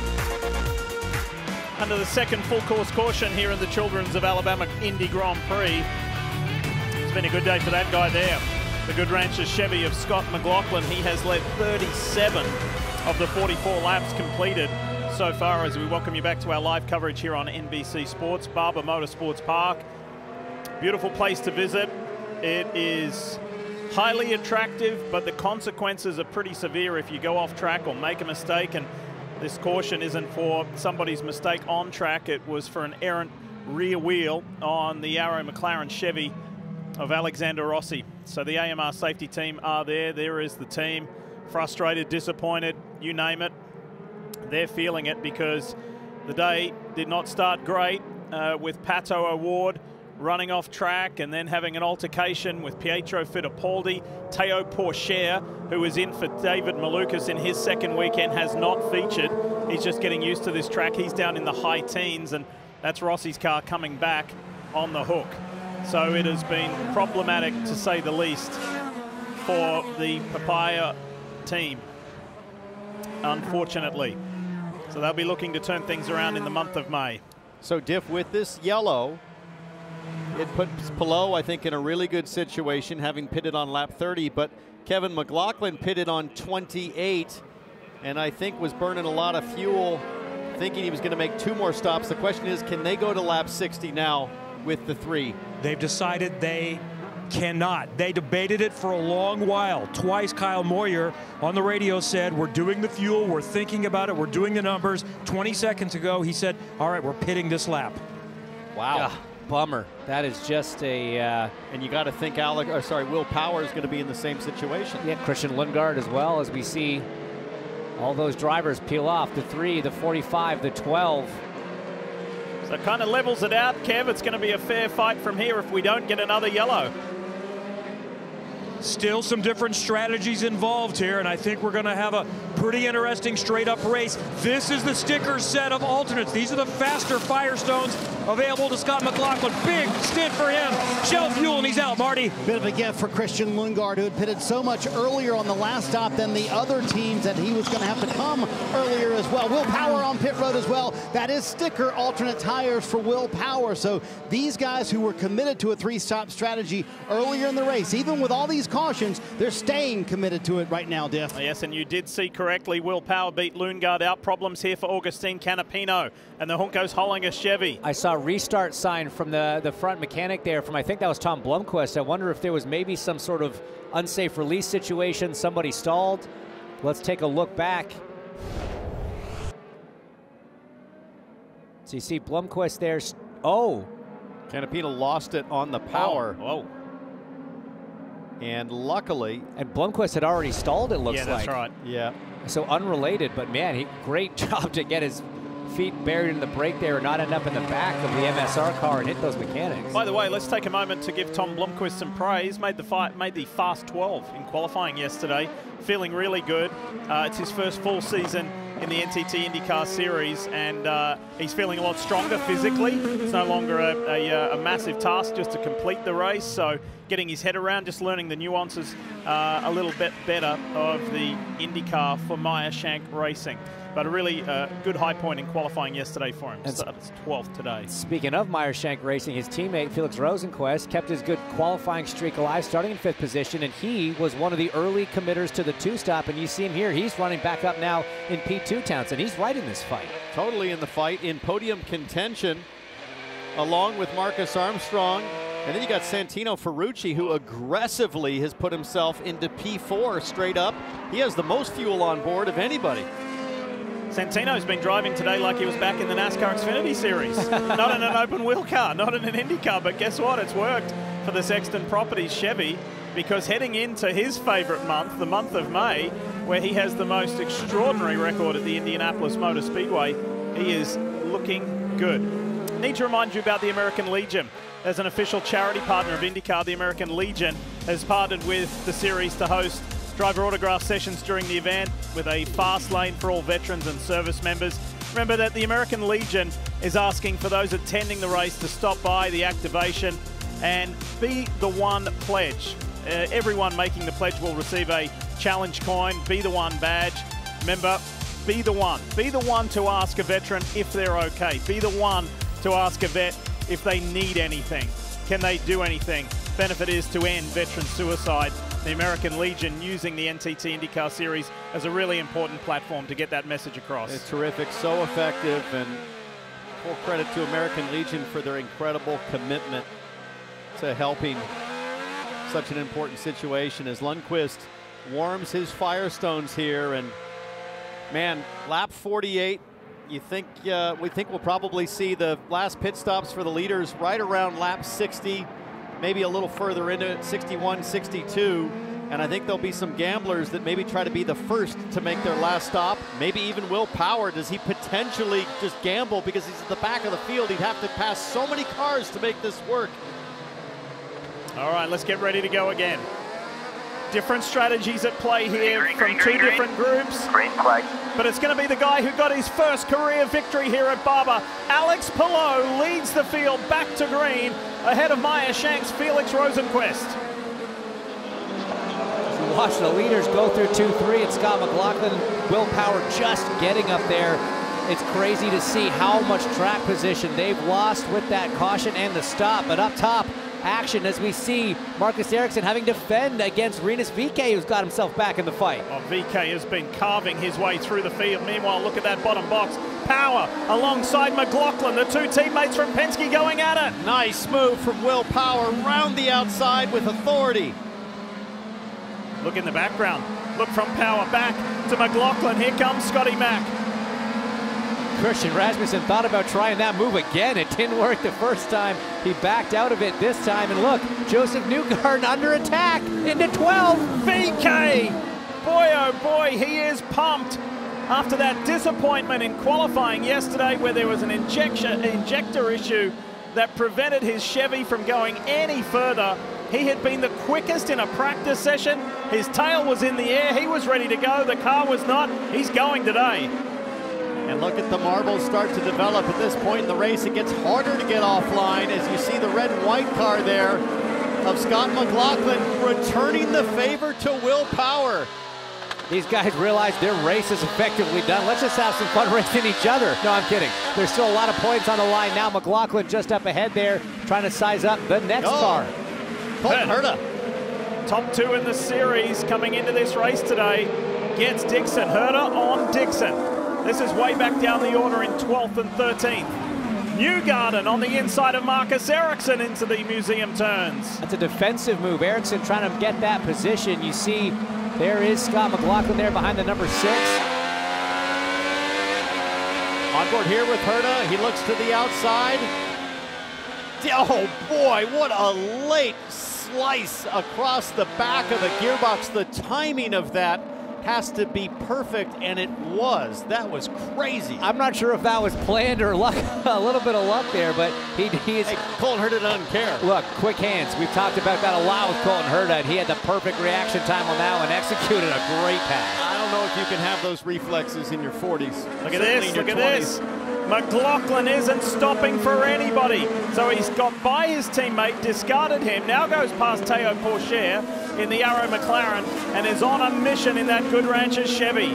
But in the meantime, Diff, the fortunes for Team Penske, as we see a Team Penske car, Will Power, on board here with Christian Lundgaard. Oh, that was just like Newgarden earlier with Marcus Armstrong. Lundgaard knew that there was no avenue through and just bailed out of it.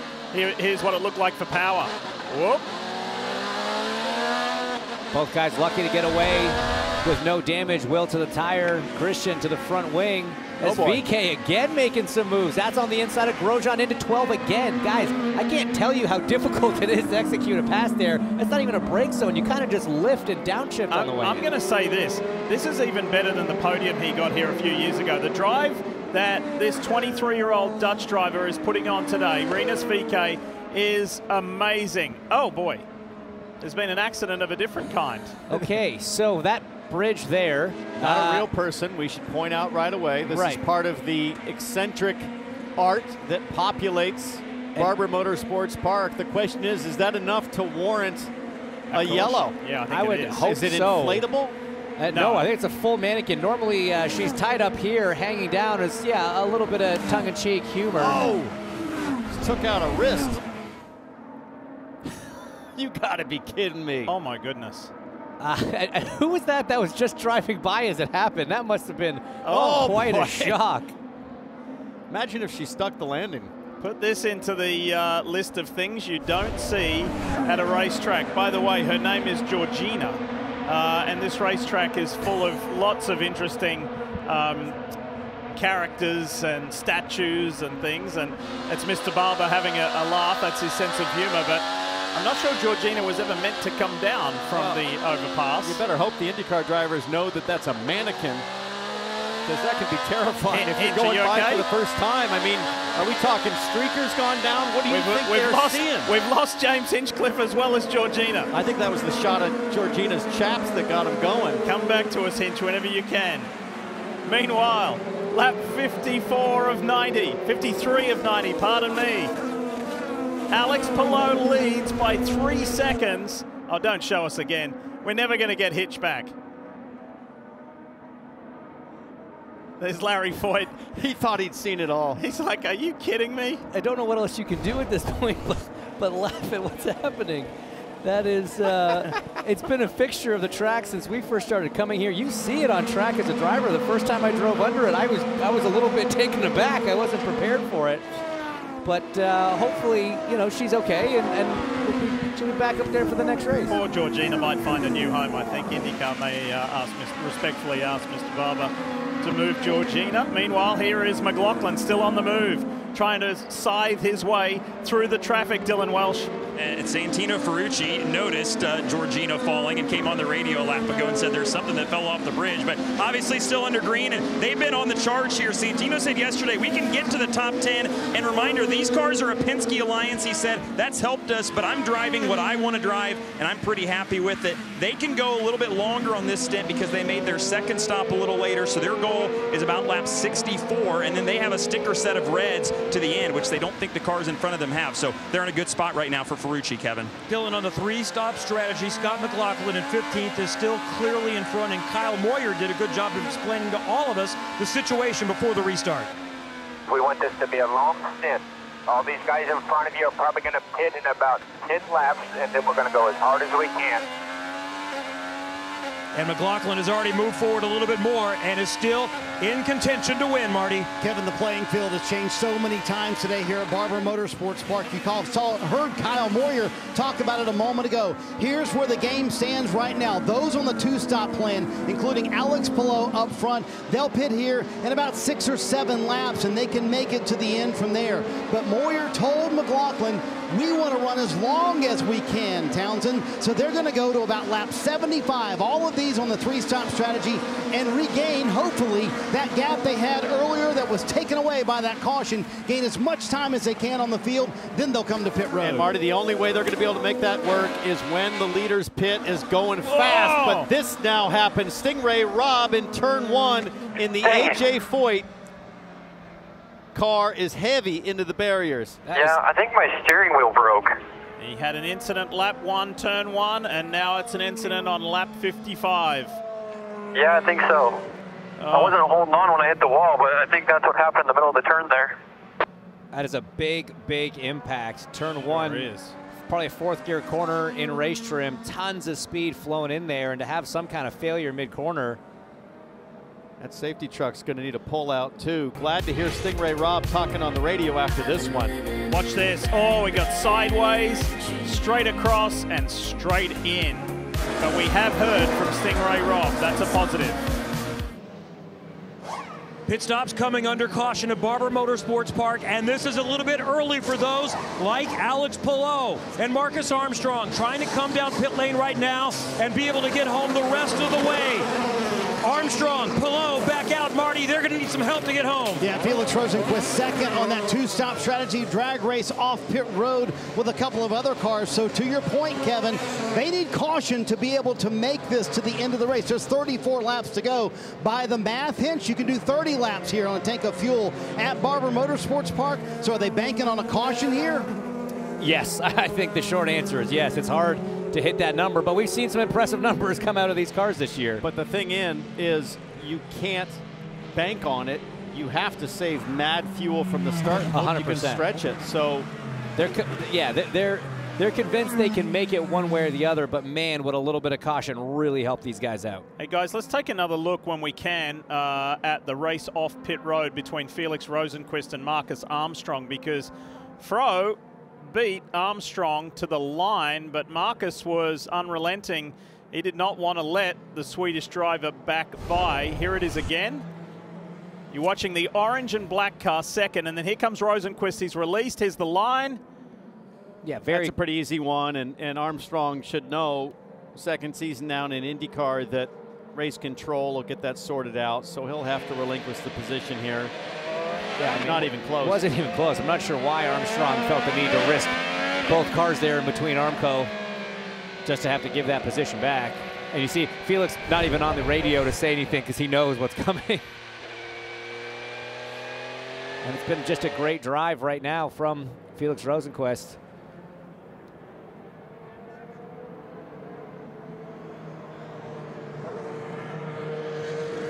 So that is the 14 Sexton Properties Chevrolet for AJ Foyt Racing of Santino Ferrucci, who stayed out on track, deciding not to come down pit road like the others. Ferrucci was the last to stop of the lead, say 7 or 8, Dylan, because he last came in on lap 35. So they're going to play their own strategy.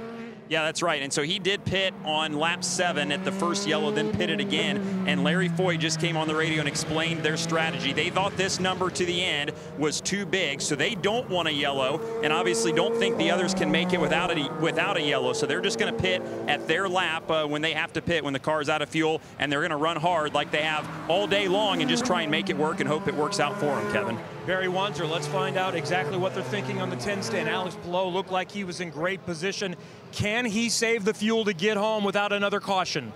Well, if anybody can save it, he can. Obviously, we know Scott's the best, but Alex is doing a really good job, too. So, obviously, definitely a yellow that didn't help us, but we're still in this. We'll see how it goes. Everyone in front of us still has to pit, so we'll see how it goes. Does he still race for a little while, or does he have to start saving from the drop of the green again?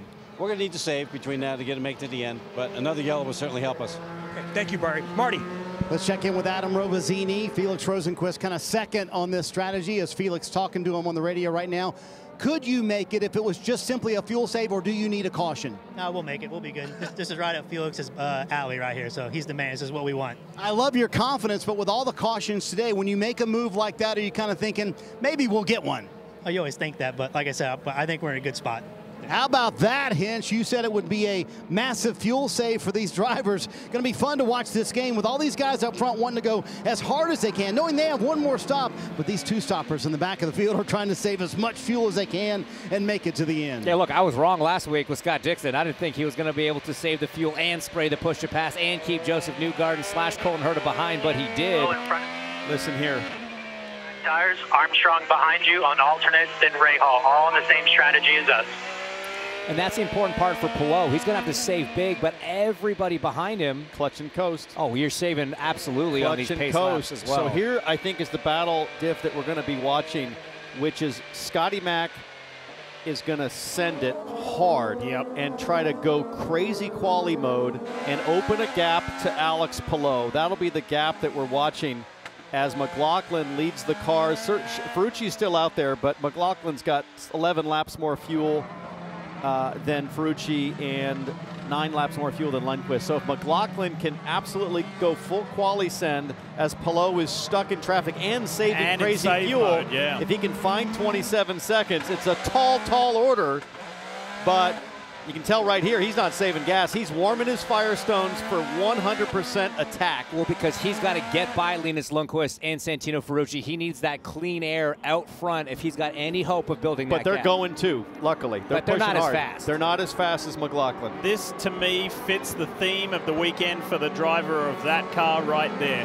Because Team Penske accepted IndyCar's decision, the disqualification. Scott McLaughlin said, I'm not denying that I pressed that push-to-pass button in St. Pete. I made a mistake, I accept it. But I'm mad, I'm driving mad, and he's going to go for it now. We're coming back to green. Santino Ferrucci, we don't see green this time. The restart has been waved off. That helps Alex Palou. Sure does. One more lap. Did Ferrucci go too soon? It didn't look like it. On a pit ready. Leader dictates the restart. So we're going to do one more, 2.3 miles more under a slower speed. All right, we know it's a split strategy race right now, so let's take a look at the leaders on the two different ones. On the A strategy, you got McLaughlin, you got Power, you got Lundgaard. Those are the drivers that pit on lap 46. Now, we don't include Ferrucci and Lundqvist because they're on a different deal. They're on 35 and 37. They're on strategy C. They're on strategy C, or plan C. Then you go down to the top 3 on strategy B, which is Palou, Rosenquist, and Armstrong, 11, 12, 13. That was the lead train of that massive group that came in under caution. We still don't know why the restart was waved off, but that absolutely helps Palou. Dylan, what do you know? Santina just came on the radio and said, sorry guys, I've never started one before. So it's learning as you go sometimes when the nerves are high. Must have gone early.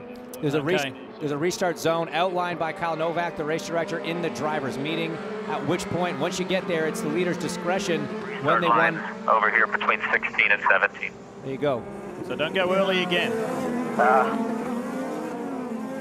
There's the response from Ferrucci. That extra lap of caution helps those guys that just pit, though. Yep. Townsend, every bit helps. All right, let's get ready to go again. Heading towards that restart zone now for Santino Ferrucci and AJ Foyt Racing, that Sexton Property Chevy. Look at Linus Lundqvist. He doesn't want to give Ferrucci any advantage. Getting ready to go now. Should see green. Everything more orderly this time by. We go back to racing here at Barber Motorsports Park. Santino Ferrucci and Linus Lundqvist on their own strategy before you pick up Scott McLaughlin, the leader of one of the 2 main theories of strategy. Oh, McLaughlin with a big slide in the dirty air, trying to make something happen behind Lundqvist. He needs to get by and find that lap time. Here comes Power. Power diving on the inside of Kiffin Simpson. Wasn't close enough. Christian Lundgaard in that black and red Hy-Vee Honda. Here's McLaughlin trying to make it happen fast as he can, but he's not close enough to Linus. Ferrucci with a great jump on the start there, controlling this thing nicely. Linus Lundqvist wants to put the pressure on. He's never led a lap in IndyCar. He wants to do it now, but Ferrucci holding his own. No push to pass available until the cars come to the alternate start-finish line to complete the first lap. Teammates, Alex Palou, Marcus Armstrong, the green and orange cars right there for Chip Ganassi Racing. And then Felix Rosenquist. McLaughlin just knows the clock is ticking. He needs to clear these cars, get that clean air, and hammer it. You see the blue lights on the dash. That's the push to pass active. Can't do it into turn 1. Let's just ride here. He'll try to stay close, maybe find some clean air offline. Yeah, he stays low, keeps it on the front wing. Tough to get the power down. Lundqvist doing a great job on the exit.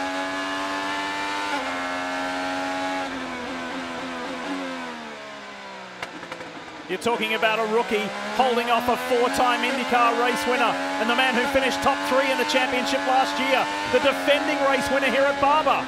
And McLaughlin cannot find a way through. That American Legion Honda is proving difficult. And Diff, like I said, it's this gap right here. McLaughlin to Palou, currently at about 6 seconds, needs to grow to 27 for McLaughlin over the course of about the next 10 laps. An interesting other element about the guys on that B strategy, Palou's the only one at the front of that train on the primaries. That's the harder tire. This is going to be a long stint. Is it a disadvantage to not have the extra grip, or is that actually going to be an advantage when we get to the last 7-8 laps of this stint? And what's the tire that McLaughlin has for the last stint? Sticker reds? Should be. He'll be fast. He'll be fast. All right, the most recent full course caution was a pretty scary crash suffered by Stingray Robb. Let's find out how he is. Yeah, big hit for Stingray, but he is out of the infield care center. So are you okay? And what happened there? Yeah, totally all good. You know, I think that the steering wheel just kind of came off in my hands in turn 1, to be honest. I hit the wall. It's like hitting a marshmallow, so that barrier did a good job of slowing me down a little bit. But it was weird thing. Like, it just went sideways, and I was holding onto the wheel, and the wheel wasn't doing anything. So after I was getting ready to jump out of the car, I could see it was just the wires that were holding the wheel on. So the hub was still attached, but the steering wheel itself wasn't attached to the hub. So I don't know if that was contact from earlier that would cause that, but I mean, it's been a rough weekend, so I feel bad for the Prix.com Chevy team, and we're going to regroup, come back, and hopefully Indy road course is a lot better. I like the team around me, so I have a good faith in them. Thanks, Stingray. Glad you're okay. Yeah, that's the most important part. Good to see that the young guy is okay. 27 laps to go this time by. That gap to Palou now 8 seconds. So McLaughlin did a 9.1 and Palou an 11.1. So McLaughlin 2 seconds a lap faster right now as the gap that he needs increases to the 10 car. And these 2 cars, Ferrucci and Lundqvist, should be peeling off in the next few laps.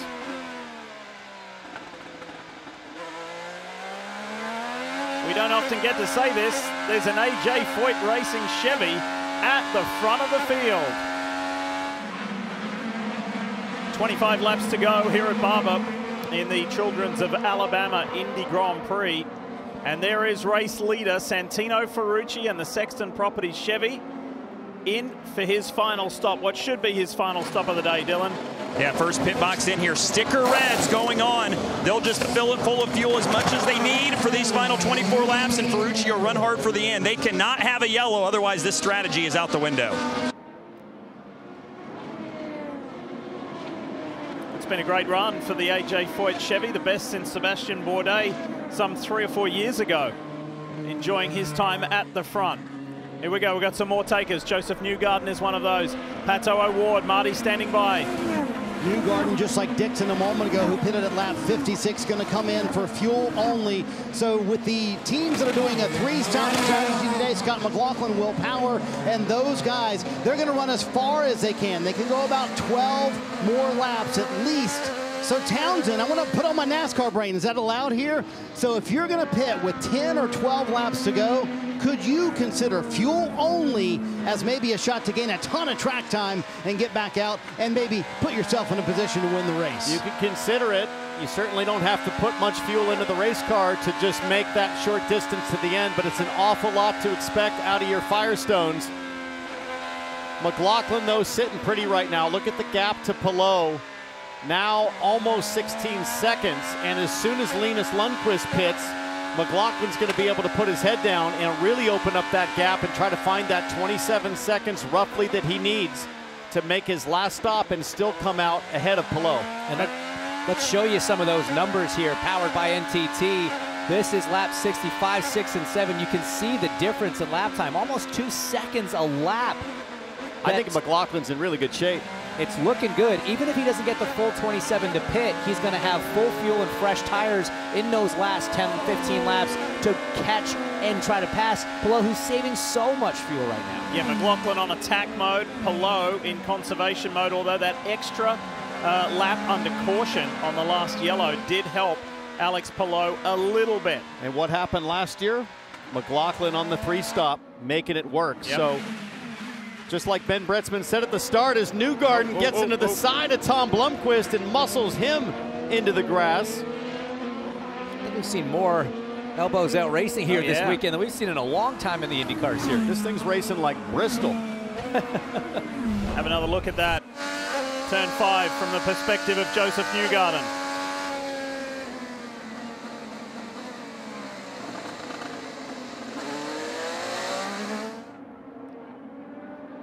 I mean, Joseph got in there hot. You saw he locked the left front there. Wasn't quite up against the apex.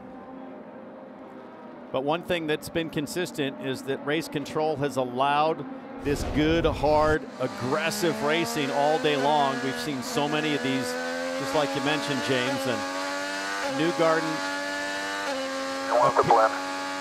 appears to be unscathed as you see the Firestone telemetry there. Down to second gear, turn 2. You feel like you're waiting forever on that coast phase before the front grips up enough that you can start feeding in the throttle. When you look at the graphic on the left-hand side of your screen with those Firestone numbers, the drivers on the same strategy as Scott McLaughlin, Will Power, Christian Lundgaard, Christian Rasmussen, Jack Harvey, and Augustine Canapino, all last pitted on lap 46. So from second down to 7th, they are all on the same strategy. God, it seems like every time I look up, that gap from McLaughlin to Palou just growing quickly. Now at 20 seconds. It's working. For Scotty Mack, it is game on. And that's even with him in the dirty air of Linus Lundqvist. So, I mean, credit to Linus. He is keeping a pace that is strong enough to not only keep McLaughlin behind him, but to keep that gap to Palou growing. And if you're Chip Ganassi Racing, you're going to want Lundqvist to stay right there in front of McLaughlin and try to limit the damage to Alex Palou in the 10 car as he goes by. You can hear him just absolutely whirling by. There's no engine sound at all as he heads as we see cars diving to the pits. That's Linus Lundqvist from the lead. Now what kind of pace can McLaughlin turn on? Clear track, clear road ahead for Scotty Mack.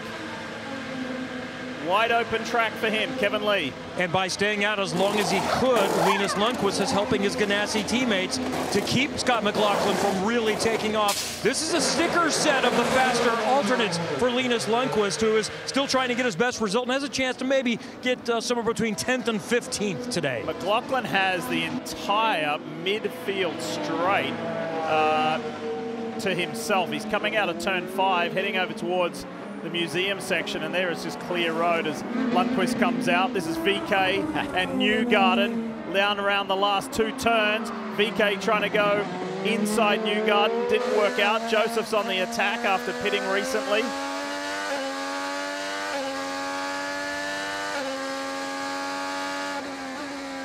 Check this out. Down into turn 12. We've seen him do it a bunch of times today. Look at that oversteer moment. Townsend, oh my God, I cannot believe he held onto it and there was no contact between the two.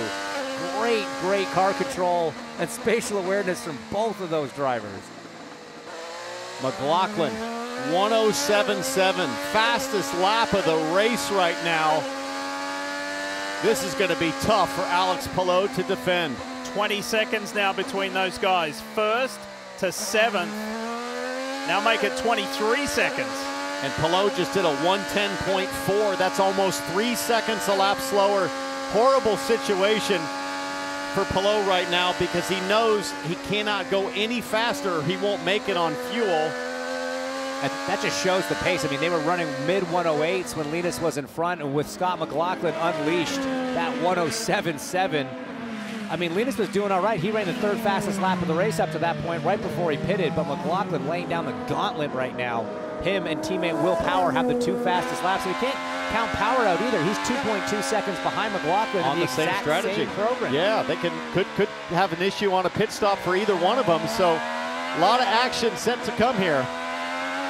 So here we go. This is an updated graphic. Awesome job. Awesome. On the lap times and numbers from NTT. Again, you're seeing those 2, and then almost 3-second gap. And McLaughlin, talk about consistency, just did a 107.763 last time across the line. Brilliant stuff from the number 3. And it's blown out to 25, nearly 26 seconds over Palou. You're watching NBC's coverage of IndyCar, brought to you by NTT, official sponsor and technology partner of the NTT IndyCar Series. Hy-Vee, this racing season you can help Hy-Vee reach their goal of 100 million meals by visiting hyvee.com. Ego, the #1 rated brand in cordless outdoor power equipment. And by Medical Properties Trust, at the very heart of healthcare. All right, we're running home, but there's still another stop to be made, and it's happening right now. Race leader Scott McLaughlin brings the Good Ranchers Chevy to pit road. Is this the winning stop? Is this the winning strategy, Kevin Lee? Here he comes. And we're really watching Alex Palou in 6th, about 32 seconds behind. So McLaughlin, just in the last few laps, picked up about 6 or 7 seconds. We think it's 27 to 37 seconds. 30 seconds lost on pit lane. Marty, how's it going to come out? Which strategy works out? Will Power wanted no changes to the car. Alternate scuff tires going on for Power. Let's see where the blend happens, and can these new tires make the difference? Scotty Mack, smooth sailing, keeps the gap to his teammate, and there is Alex Palou. So easily in and out ahead of the Spaniard, who's on a different strategy and is in kind of conservation mode, nursing this Ridgeline Lubricants Honda to the end. Meanwhile, the 2 Team Penske Chevys can go hard. 15 laps to go from here, and it's looking good for McLaughlin and Power.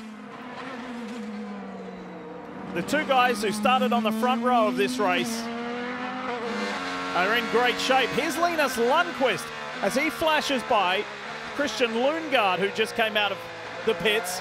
And Lundqvist, by staying out, led his first ever IndyCar laps today, is doing a really nice job, and that just put Lundqvist into the top 6 legitimately. Well, here's the thing. Both Lundqvist and Lundgaard have plenty of fuel to burn, but the cars in front, Armstrong, Rosenqvist, and Palou, they are saving like mad. So there's still a chance that these guys could race their way well up into the top 5. Take a look at this as Linus Lundqvist and Roman Grosjean Little side-by-side action. Grosjean has to run wide at the exit and straddle. He was going through the whoops. With the grind. That's kind of a 50-50 axle grind there. But Lundqvist, you're right, James, he could easily be the top finishing Ganassi driver today. I think so. This is Marcus Armstrong. He's blowing by right now. You saw how early Armstrong had to lift off the throttle. He came from way back, did Lundqvist, to pull that move off and just the front. Nice job, buddy. Currently P5, 14 laps to go. He should be able to get Rosenqvist and Palou, so Lundqvist has a podium in sight. How about that? And I think Lundgaard is probably going to be fourth right behind him.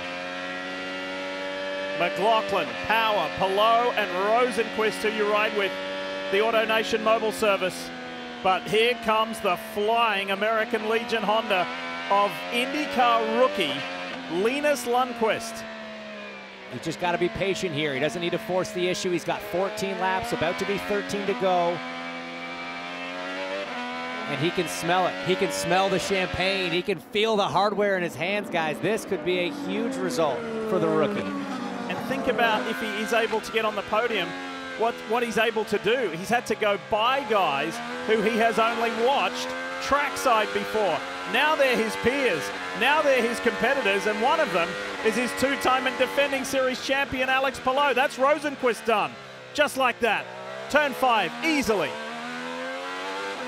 Next on the list. Buddy, that's Alex in front. Let's go get him. Let's go get him. It's such a helpless feeling for these drivers that were on the two-stop strategy, having to save that fuel and just lift no matter what your soul is telling you to keep your foot buried into it, but you just can't do it. Take a look at this replay on pit lane as Christian Lundgaard was coming down to make his stop as Scotty Mack was launching. And whoa, that could have been really painful for McLaughlin with any front wing damage, with seemingly a victory in hand as Lundgaard successfully avoids everything there on pit lane. Cost both drivers at least a second, if not more, but still plenty of gap when McLaughlin emerged. So Lundgaard has Marcus Armstrong just in front of him now, and like Linus Lundqvist, I think Lundgaard should easily be able to get by and lock into that fourth position. And here's the battle for third. There is no battle. That was just a blow by. The rookie on the champ. Hey, it's a battle. Until the car's in position. Just take care of this tire, get to the end. We got 12 laps to go. Nice job.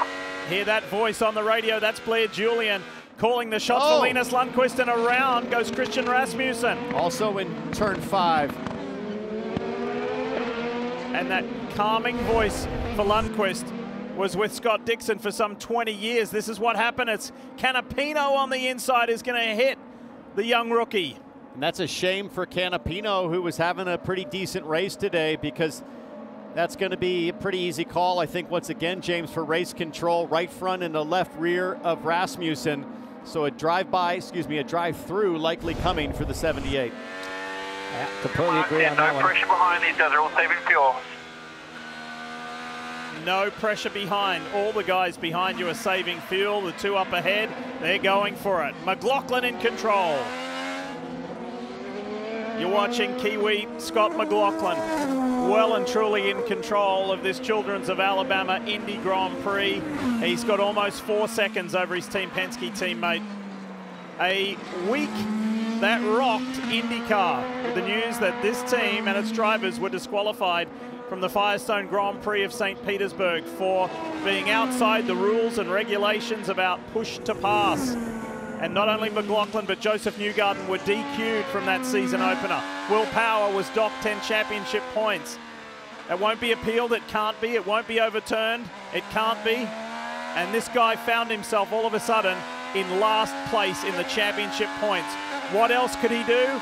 Come out swinging. Got the NTTP1 award yesterday for the bonus championship point. Started on the pole position, has led the most laps at almost 50 laps now, and is en route to his 5th IndyCar career victory. It will be his first repeat win at a circuit. He's had 4 wins. They've been at all different tracks. He would defend his win of a year ago. And this would move him up 20 positions to 9th in the championship. That's what a win does early in the season. McLaughlin driving with precision and huge determination this weekend. The other big winner would be Will Power running second right now. He would jump up to first overall, +4 positions, tied on 100 points with Alex Palou, should they finish as they run currently. But this guy, Christian Lundgaard, he's going to try to make sure Palou doesn't finish in fourth. He's got to get through Marcus Armstrong in front, then Felix Rosenqvist before he's got the chance to attack the Ganassi driver, but he's just not making the progress through the field that we saw out of Scott McLaughlin. Biggest difference being the tires. He's on the primaries where McLaughlin's on the alternates. Let's talk about Marcus Armstrong in 11 with Kevin Lee. I don't think it's a coincidence this weekend that Marcus seemed to have a little more pep in his step and really seemed to have a positive outlook. Best qualifying performance. He's in massive fuel save right now, trying to hang on to his best result. And with him now working with him, she's been known as a physio in the Formula One world. She worked with Lewis Hamilton for 7 years, but really, she is a performance coach. Angela Cullen told me this morning she first became aware of Marcus in the Formula One world. We had a lot of success when she would hear the New Zealand national anthem. She's a Kiwi, wanted to know who's this for, and became familiar with Marcus Armstrong, reached out to him recently, started working with him, and she does a lot of things for him, including certainly mental approach, somewhat a personal assistant, and still a physio. And Marcus seems to really be in a different frame of mind now, and it looks to be providing very positive results. And by the way, Angela loves it over here in the IndyCar world. Spent 7 years with 7-time Formula One world champion Lewis Hamilton in his best years, knows the secret to success and sees a lot in this young New Zealander who runs in 6th place at the moment, had his best ever qualifying result yesterday, so there's a lot of positivity for Marcus Armstrong in his first full year, his 2nd year of IndyCar. Of course, he's incorporating the ovals this year. Christian Lundgaard's doing the chasing. 7 laps to go. McLaughlin over Power over Linus Lundqvist is on the verge of his first IndyCar podium as a rookie. How good is that for the young Swede? Lundgaard has plenty more fuel to burn on the straightaways, but the corner speed is where Armstrong on those softer reds, James, really has an advantage. And of course, Lundgaard's got to deal with all of this dirty turbulence as a trailing car. So you can see him close here. Whoa. That is committed. He was on the push to pass. He was starting to get low if he didn't get it done fast. And then just behind him now lurking, that Marcus Armstrong, is Santino Ferrucci, and that number 14 for AJ Foyt. He is making some progress, having pit much later than these drivers. Let's take a look at him blowing by Andretti Global's Kyle Kirkwood down into turn 5. But look at all the rubber marks on the side pod of the Sexton Properties car. He's had some battles today. And then this is Marcus Ericsson and Rinus VeeKay down in turn 5. More of this wheel-to-wheel action, more of this side-by-side racing. That move of Lundgaard on Armstrong looked like a video game. Turn 5 replay again. Ericsson and VeeKay. There's been plenty of contact today. Right up and down the field. There's been crashes, there's been cautions, there's been a collapsed mannequin. We've had it all.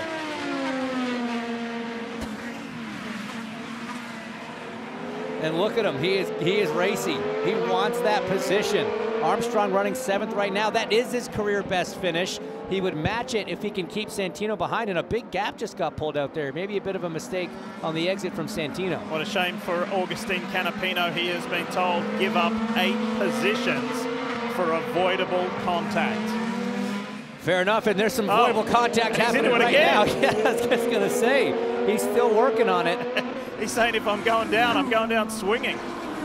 Marcus Ericsson, one of those drivers that pit on lap 56, along with the Alex Palous and the Marcus Armstrongs, Felix Rosenqvist of the world, but on those primary tires, just not able to keep the pace up. He is getting swallowed up by this field, running all the way down in 21st at the moment.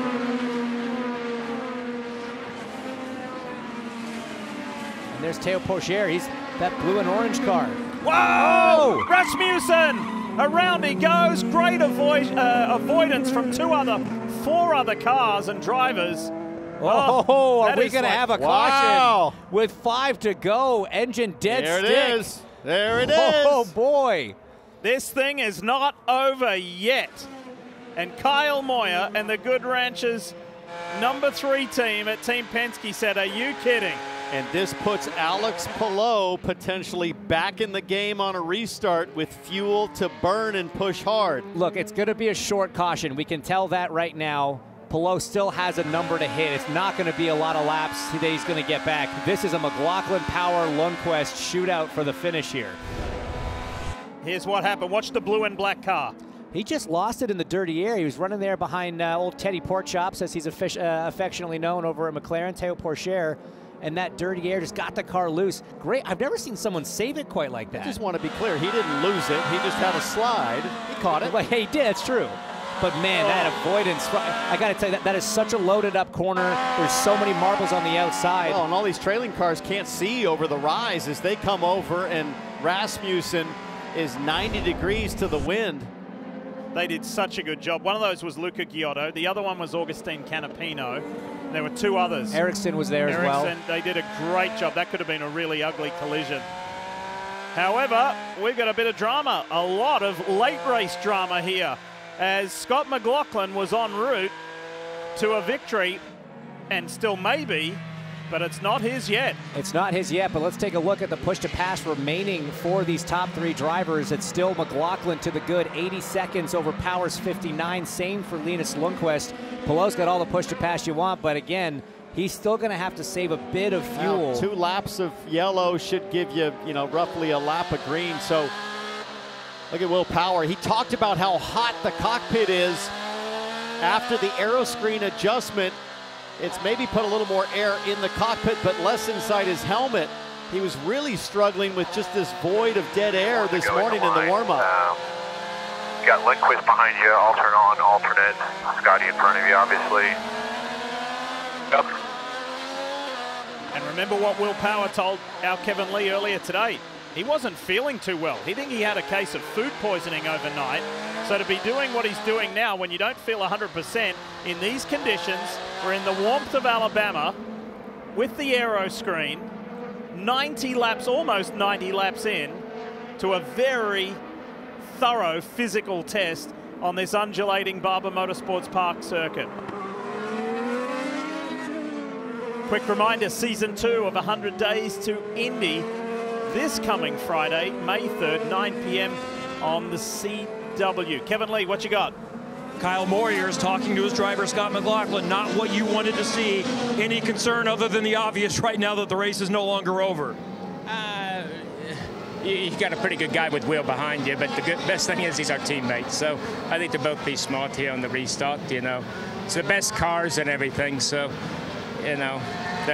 the good wrenches has been good all day, and we got done some curveballs, but yeah, we made it through it, and hopefully we can make these 2 laps. Thank you, Kyle. Marty. Kevin, the caution, the race is a 3.5-second gap for Will Power. Ron Rzuski, you got the gap erased. Can he get it done on the restart? We've got through a lot of adversity today, and we just got to get this thing done. We're just going to be smart here. If we have an opportunity, we'll take it.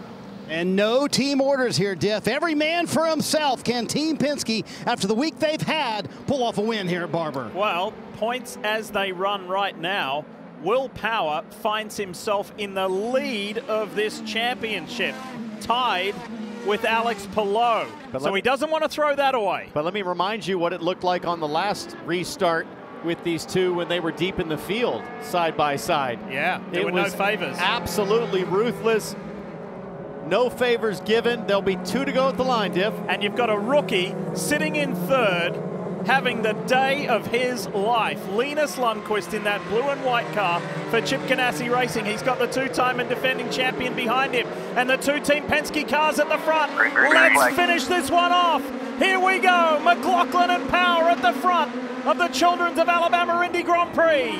Big advantage for Scott McLaughlin is that clean air through that first high-speed corner. Will Power trying to stay close through 2 and 3, but it's not close enough. Linus Lundqvist looks like he might be looking to make a charge on Power. I think Lundqvist is going to have a real go at Power. Down into turn 5. Inside the last couple of laps, Rosenqvist and Palou. Turn 5, won the inside, won the outside. Fro rounds him up. I think that's the red tire advantage for Rosenqvist, rim-shotting Alex Palou. I think you're exactly right, Townsend. He had that extra grip, even though he went a bit deep. You can ride the outside there and have that momentum up the back straight. Rosie with a great pass there, but look at Linus Lundqvist all over the back of Will Power. Scott McLaughlin heading off into the distance, looking for the white flag in a few corners. This is the stuff that dreams are made of.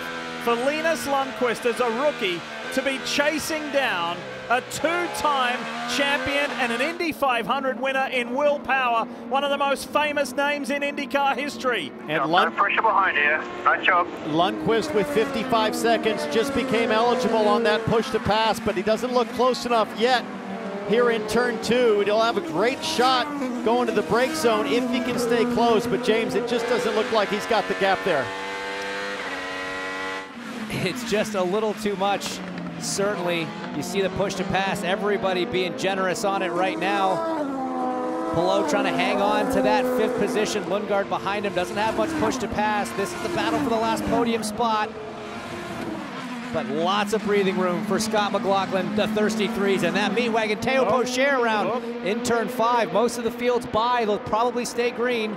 So McLaughlin, whose week started with controversy, couldn't believe when he got the news that himself and Joseph Newgarden were disqualified from the season opener for the team being outside the rules and regulations of the push to pass.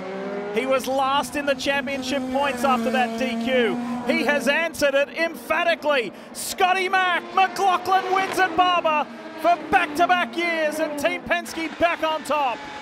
Oh yeah, 33 to the moon, boys. Thank you so much. Well done, team. So proud of the execution. So proud. Thank you. Quick shot there of wife Carly. These guys are expecting their first child later in the year. That's a way to rebound.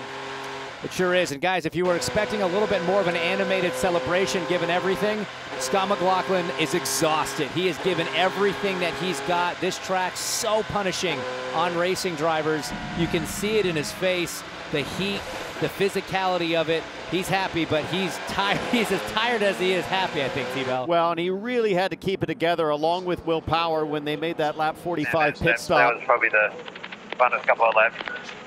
The last couple of laps before that pit stop, man. That was one of the best laps I've ever through. You know, when he was battling it out with Will Power deep in the field, he had to watch out that he didn't run into or got run into by anybody else in the field at the same time going wheel to wheel with his teammate. Here's your Advanced Auto Parts moment of the race. Scott McLaughlin leading 58 of the 90 laps to get his first victory of this 2024 season. 3 different winners in as many races so far this year. Couldn't ask for any more. Scotty Mack defends his win of a year ago.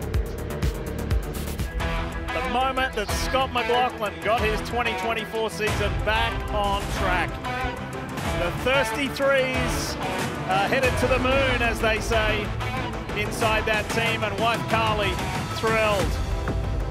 That helps get through a very difficult week.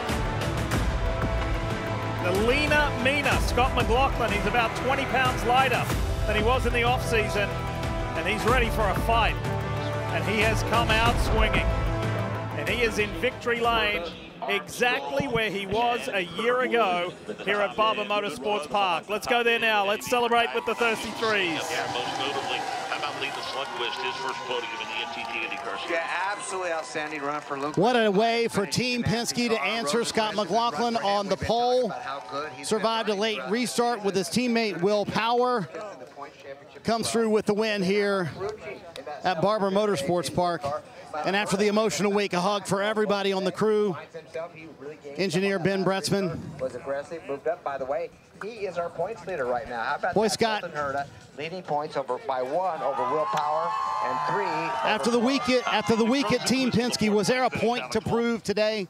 No, look, it's we're just going to keep rolling. You know, we know our job, we know what we need to do. I'm just super proud of the execution. The good race Chevy was so good. A couple of yellows didn't pull our way, but we just showed our pace, and super proud of everyone. And just we'll just keep rolling, man. Just execution. That's our word. And just get going.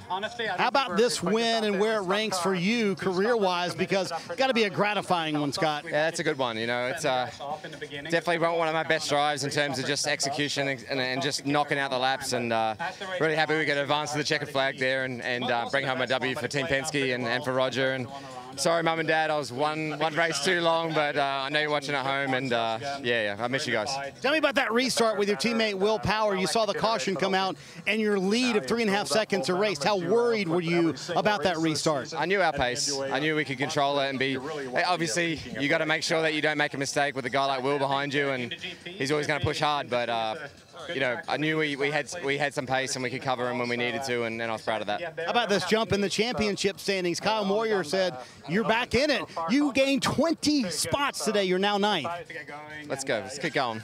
There you go. Scotty Mack goes back-to-back here at Barber Motorsports Park, Kevin.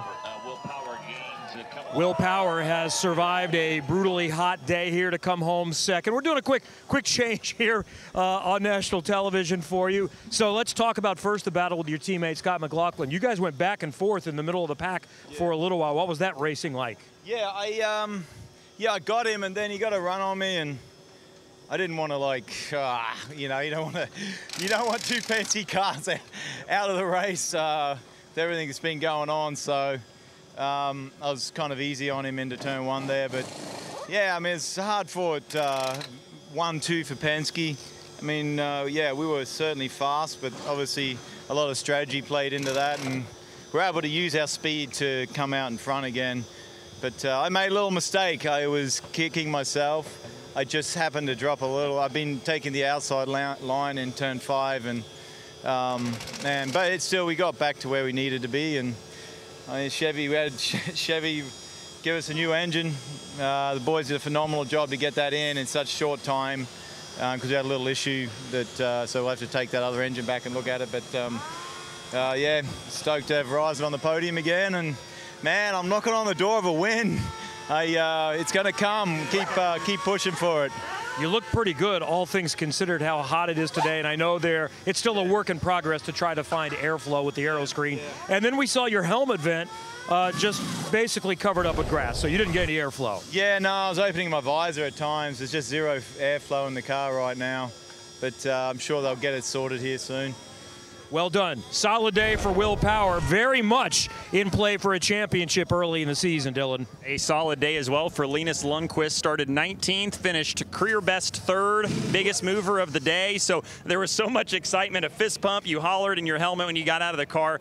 What are the emotions of finishing 3rd and all you had to do to get there today? Oh, man. I don't really like the expression, this is like a win for us, but I'm extremely happy with the podium. You know, it's my first in IndyCar, and, you know, it's been a little bit rough for me the first couple of races and even struggled a little bit this weekend. But, man, what can I say? The team did an amazing job. You know, the American Legion Honda today was super, super fast. And, you know, I basically just listened to whatever they told me to do. And, you know, they said that, you know, be patient here and you'll get your reward at the end. And that we definitely did. You know, I think that was the first time ever that I actually got to pass in the car. So I was excited about that. Well, and that's a great point, because there was a lot you had to do to get this result between fuel saving and pushing and passing cars. There was a lot of listening involved, but how much confidence does that give you going forward, just as a unit, that you can all work together and produce a result like this? I mean, it's a great confidence boost. You know, just looking back at last weekend with Scott Dixon and the fuel saving that he did, obviously I took a hard dive into the data. I'm not there yet, but I think I learned a bit of a lesson, and I think that kind of paid off at the first, you know, 3/4 of the race, and then kind of set us up for the remainder, where they told me it's basically flat out here from the end, and I was happy to see the other guys having to do a little bit of fuel saving. First of, I think, many podiums for Linus Lundqvist today. He starts 19th and finishes 3rd, Diff. This is a great place to have your first, in air quotes. Alex Palou got his first career win here, so did Joseph Newgarden. Hey, fellas, speaking of first, it is the first time that Colton Herta has ever led the NTT IndyCar Point Series. Yeah, well, he's done it just with a great championship approach to start his season. He's worked so hard to take only what's on offer this year. Who knows, this could be Colton Herta's big year. Well, look, he finished 8th today after picking up a couple spots on that last restart, vaulted him to the top, and remember, 8th is the worst finish of the season so far. What was Alex Palou's worst finish last year when he won the championship? Something like that. It was about 8th. He went from 10th to 8th on that after the last restart, and that was the difference. Power's back by 1, Palou's only back by 3, Dixon, who was in the lead, is only back by 7th, and Felix Rosenqvist, who has had top 10s in every race this year, is in the top 5 for Meyer Shank. That's impressive. Really is. He managed to get around Alex Palou at the end there, brought home a 4th place for Meyer Shank. So converting his qualifying form into a strong result here on the Sunday, which has been the struggle for the first few races of the year, but great result. This guy goes from 29th to 9th. Not a bad day at the office. That's not a bad day. Huge leap in the standings, but I look at just 42 points behind. That's not too bad, given the severity of the penalty that they've suffered. And you can tell just the look on McLaughlin's face. It's been physically exhausting today, and this week has been a real test of mental fortitude. So, while everything was going well for McLaughlin at the front, check this out. Joseph Newgarden in the bright blue, the light blue PPG machine, Kiffin Simpson. So there's contact there. Joseph's fully sideways in turn 5. And then, wait for it, there's Pourchaire getting into it with Augustine. Was it Augustine Canapino? Was that moment? Here we go. This is Newgarden's view. Oh, hands all the way off the wheel. That was a good save from Joseph Newgarden. Now we'll see Pato O'Ward. Runs into the back of Théo Pourchaire. And then straightens him out. Add it to the list of things that have gone wrong for the 5-car today. This has been a rough day Hinch, for Pato O'Ward. What day's the team meeting at Arrow McLaren? Is it Mondays or Tuesdays? I don't know, but I don't want to be in the city of Indianapolis when it happens. That's going to be a very interesting meeting next week. See, it broke the toe link there on Pourchaire. Nothing he can do, steering broken. Only a few corners from the end of his second IndyCar race. It was not Arrow McLaren's brightest day, that's for sure, as we reflect the results. It's a Chevy 1-2. And yes, look, those 2 guys at the top, we're used to seeing them at the top. Let's celebrate the Swedish youngster, Linus Lundqvist. First career podium, outstanding drive. Well done, and he's surrounded by his heroes. That's awesome. Looking back, Ram Rahal started with high hopes and some pretty strong pace. He'll come home 11th, and Roman Grosjean, we certainly talked a lot about him all weekend for all sorts of fireworks. Big day. We weren't expecting anything else. It was an enjoyable one, an important one for these guys. Another reminder, with thanks to Hy-Vee, that all season long you can enter for a chance to win one of 3 Corvettes. Grab your mobile, scan the QR code now, and we wish you the best of luck and say thanks to Hy-Vee for a chance to win one of 3 Corvettes. Wrapping up the day here at Barber Motorsports Park, and the Pennzoil moment of the race. Actually, give us a little latitude here. We're going to say moment of the weekend. Scott McLaughlin wins the NTTP 1 award. Had it together the whole race. Fought off his teammate Will Power. Saved fuel when he had to. Was aggressive when he had to be. Survived a late race restart. And was there to get back-to-back wins here in Birmingham, Alabama, to get his season back on track in a very tumultuous week that started with the announcement of a disqualification from the season opener. And here it is. It doesn't get any better than being on the top step of the podium alongside your teammate and a young rookie. That turns your season around for sure. Hey, let's talk good consistency. That's certainly Felix Rosenqvist this year. He's with Kevin. The momentum continues. Top 10 in every race. Best finish of 4th today. We're trying to figure out what's going on. Do you have any idea what's going on with all these strategies in the cockpit? No, not really. It was very confusing, and at some point I was just waiting for people to blow by, because Lundqvist came like a rocket, and I was like, okay, here we go. Now it's just going to be one after one.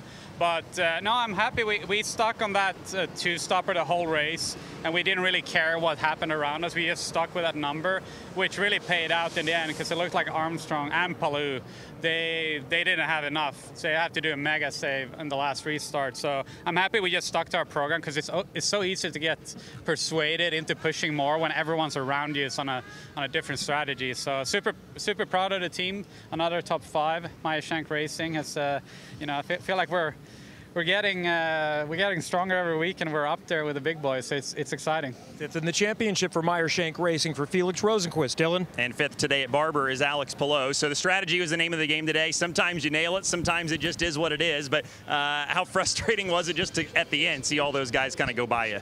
Yeah, I mean, it was a roller coaster today. At points we thought we were going to win it by seconds, then we're just screwed. But anyway, it is what it is. It's IndyCar. Some days, as you said, it falls our way. Some days it doesn't. But it was frustrating just because you wanted to defend and I couldn't. We had to save so much fuel that it was impossible. But yeah, from 10th to 5th, so it was a good day. Always great to be here at Barber, and cannot wait for the month of May now. Yeah, great run for Alex Palou. He comes home fit today, Marty.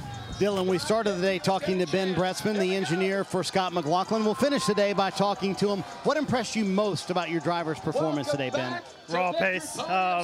He did an amazing job with the speed when he needed it. We got that first yellow, we were okay. And then the way this started to kind of transpire with the yellow, the Rossi yellow, that really put us behind. We were in a situation where we was going to pass a lot of cars. The Stingray Rob caution kind of brought us back into play. It was going to be how fast can he go? And he got clear for about 6 or 7 laps there and put laps that were faster than anyone, about a second a lap per anybody. And he pulled out and we were able to pit and get ahead of the 10 car before he came around. So this is raw pace when we needed it. And Diff, I asked him, did you ever one time think about bailing on that 3-stop strategy we talked about to start the show? He said, not once. Yeah, commitment, and it paid off with victory. Really good day for the 3. And we're already looking ahead to the month of May and the Indy Grand Prix on the Indianapolis Motor Speedway road course. And then action comes your way May 11th right here on NBC and on Peacock. Month of May, road course race, qualifying weekend, a ton of practice, and then, of course, the 108th running of the Indianapolis 500. What a season we've had. Great racing, some really interesting strategy, throw in a bit of controversy, some disqualifications, and some great racing. Well, and celebrating quality in the end. As Ben Bretzman, the race engineer for Scotty Mack, said, he did it on exceptional pace, and that's what you want as a race fan, as a competitor. You want the fastest man to win, and today that certainly was the case. And when you talk about those 2-stop versus 3-stop strategies as a driver, you want the 3-stop 10 times out of 10 because that lets you push, that lets you work for it. You don't want to be cruising around, lifting off the throttle. And I'm with Ben. Those 6-7 laps that he had in clean air there, absolutely laying down the gauntlet, not just getting him out ahead of Palou, but convincingly with room to spare. Just a great, great result. They did it on the 3-stop last year. They committed to the same strategy, pulled it off again. Couldn't ask for anything more. 3 races, 3 different winners, and just 1 solitary point separating the top 2 in the championship as we head into the month of May, the most important month on the IndyCar schedule on an annual basis. Of course, everything leads to the Indianapolis 500. We love coming here to Barber each and every year. If you've never been, come and see the museum, come and see these surrounds. It's called the Augusta of Motorsports for a very good reason. And that man there has gone back-to-back. Scott McLaughlin of New Zealand for Team Penske, victorious again. Was dealt a harsh blow earlier this week where his team was found outside the rules. Team Penske took IndyCar's decision, took the punishment, and now has responded and rebounded emphatically with victory for Scott McLaughlin and a Team 1-2. That's Soncio Grand Prix on the road course in Indy coming your way again May 11th at 3 p.m. right here on NBC. On behalf of the entire team, thanks for joining us to watch the NTT IndyCar Series Children of Alabama Grand Prix. That was a memorable moment, wasn't it? We won't forget that one anytime soon. Coming up next, it's track and field from the Bermuda Grand Prix. This is Lee Diffie saying have a great night.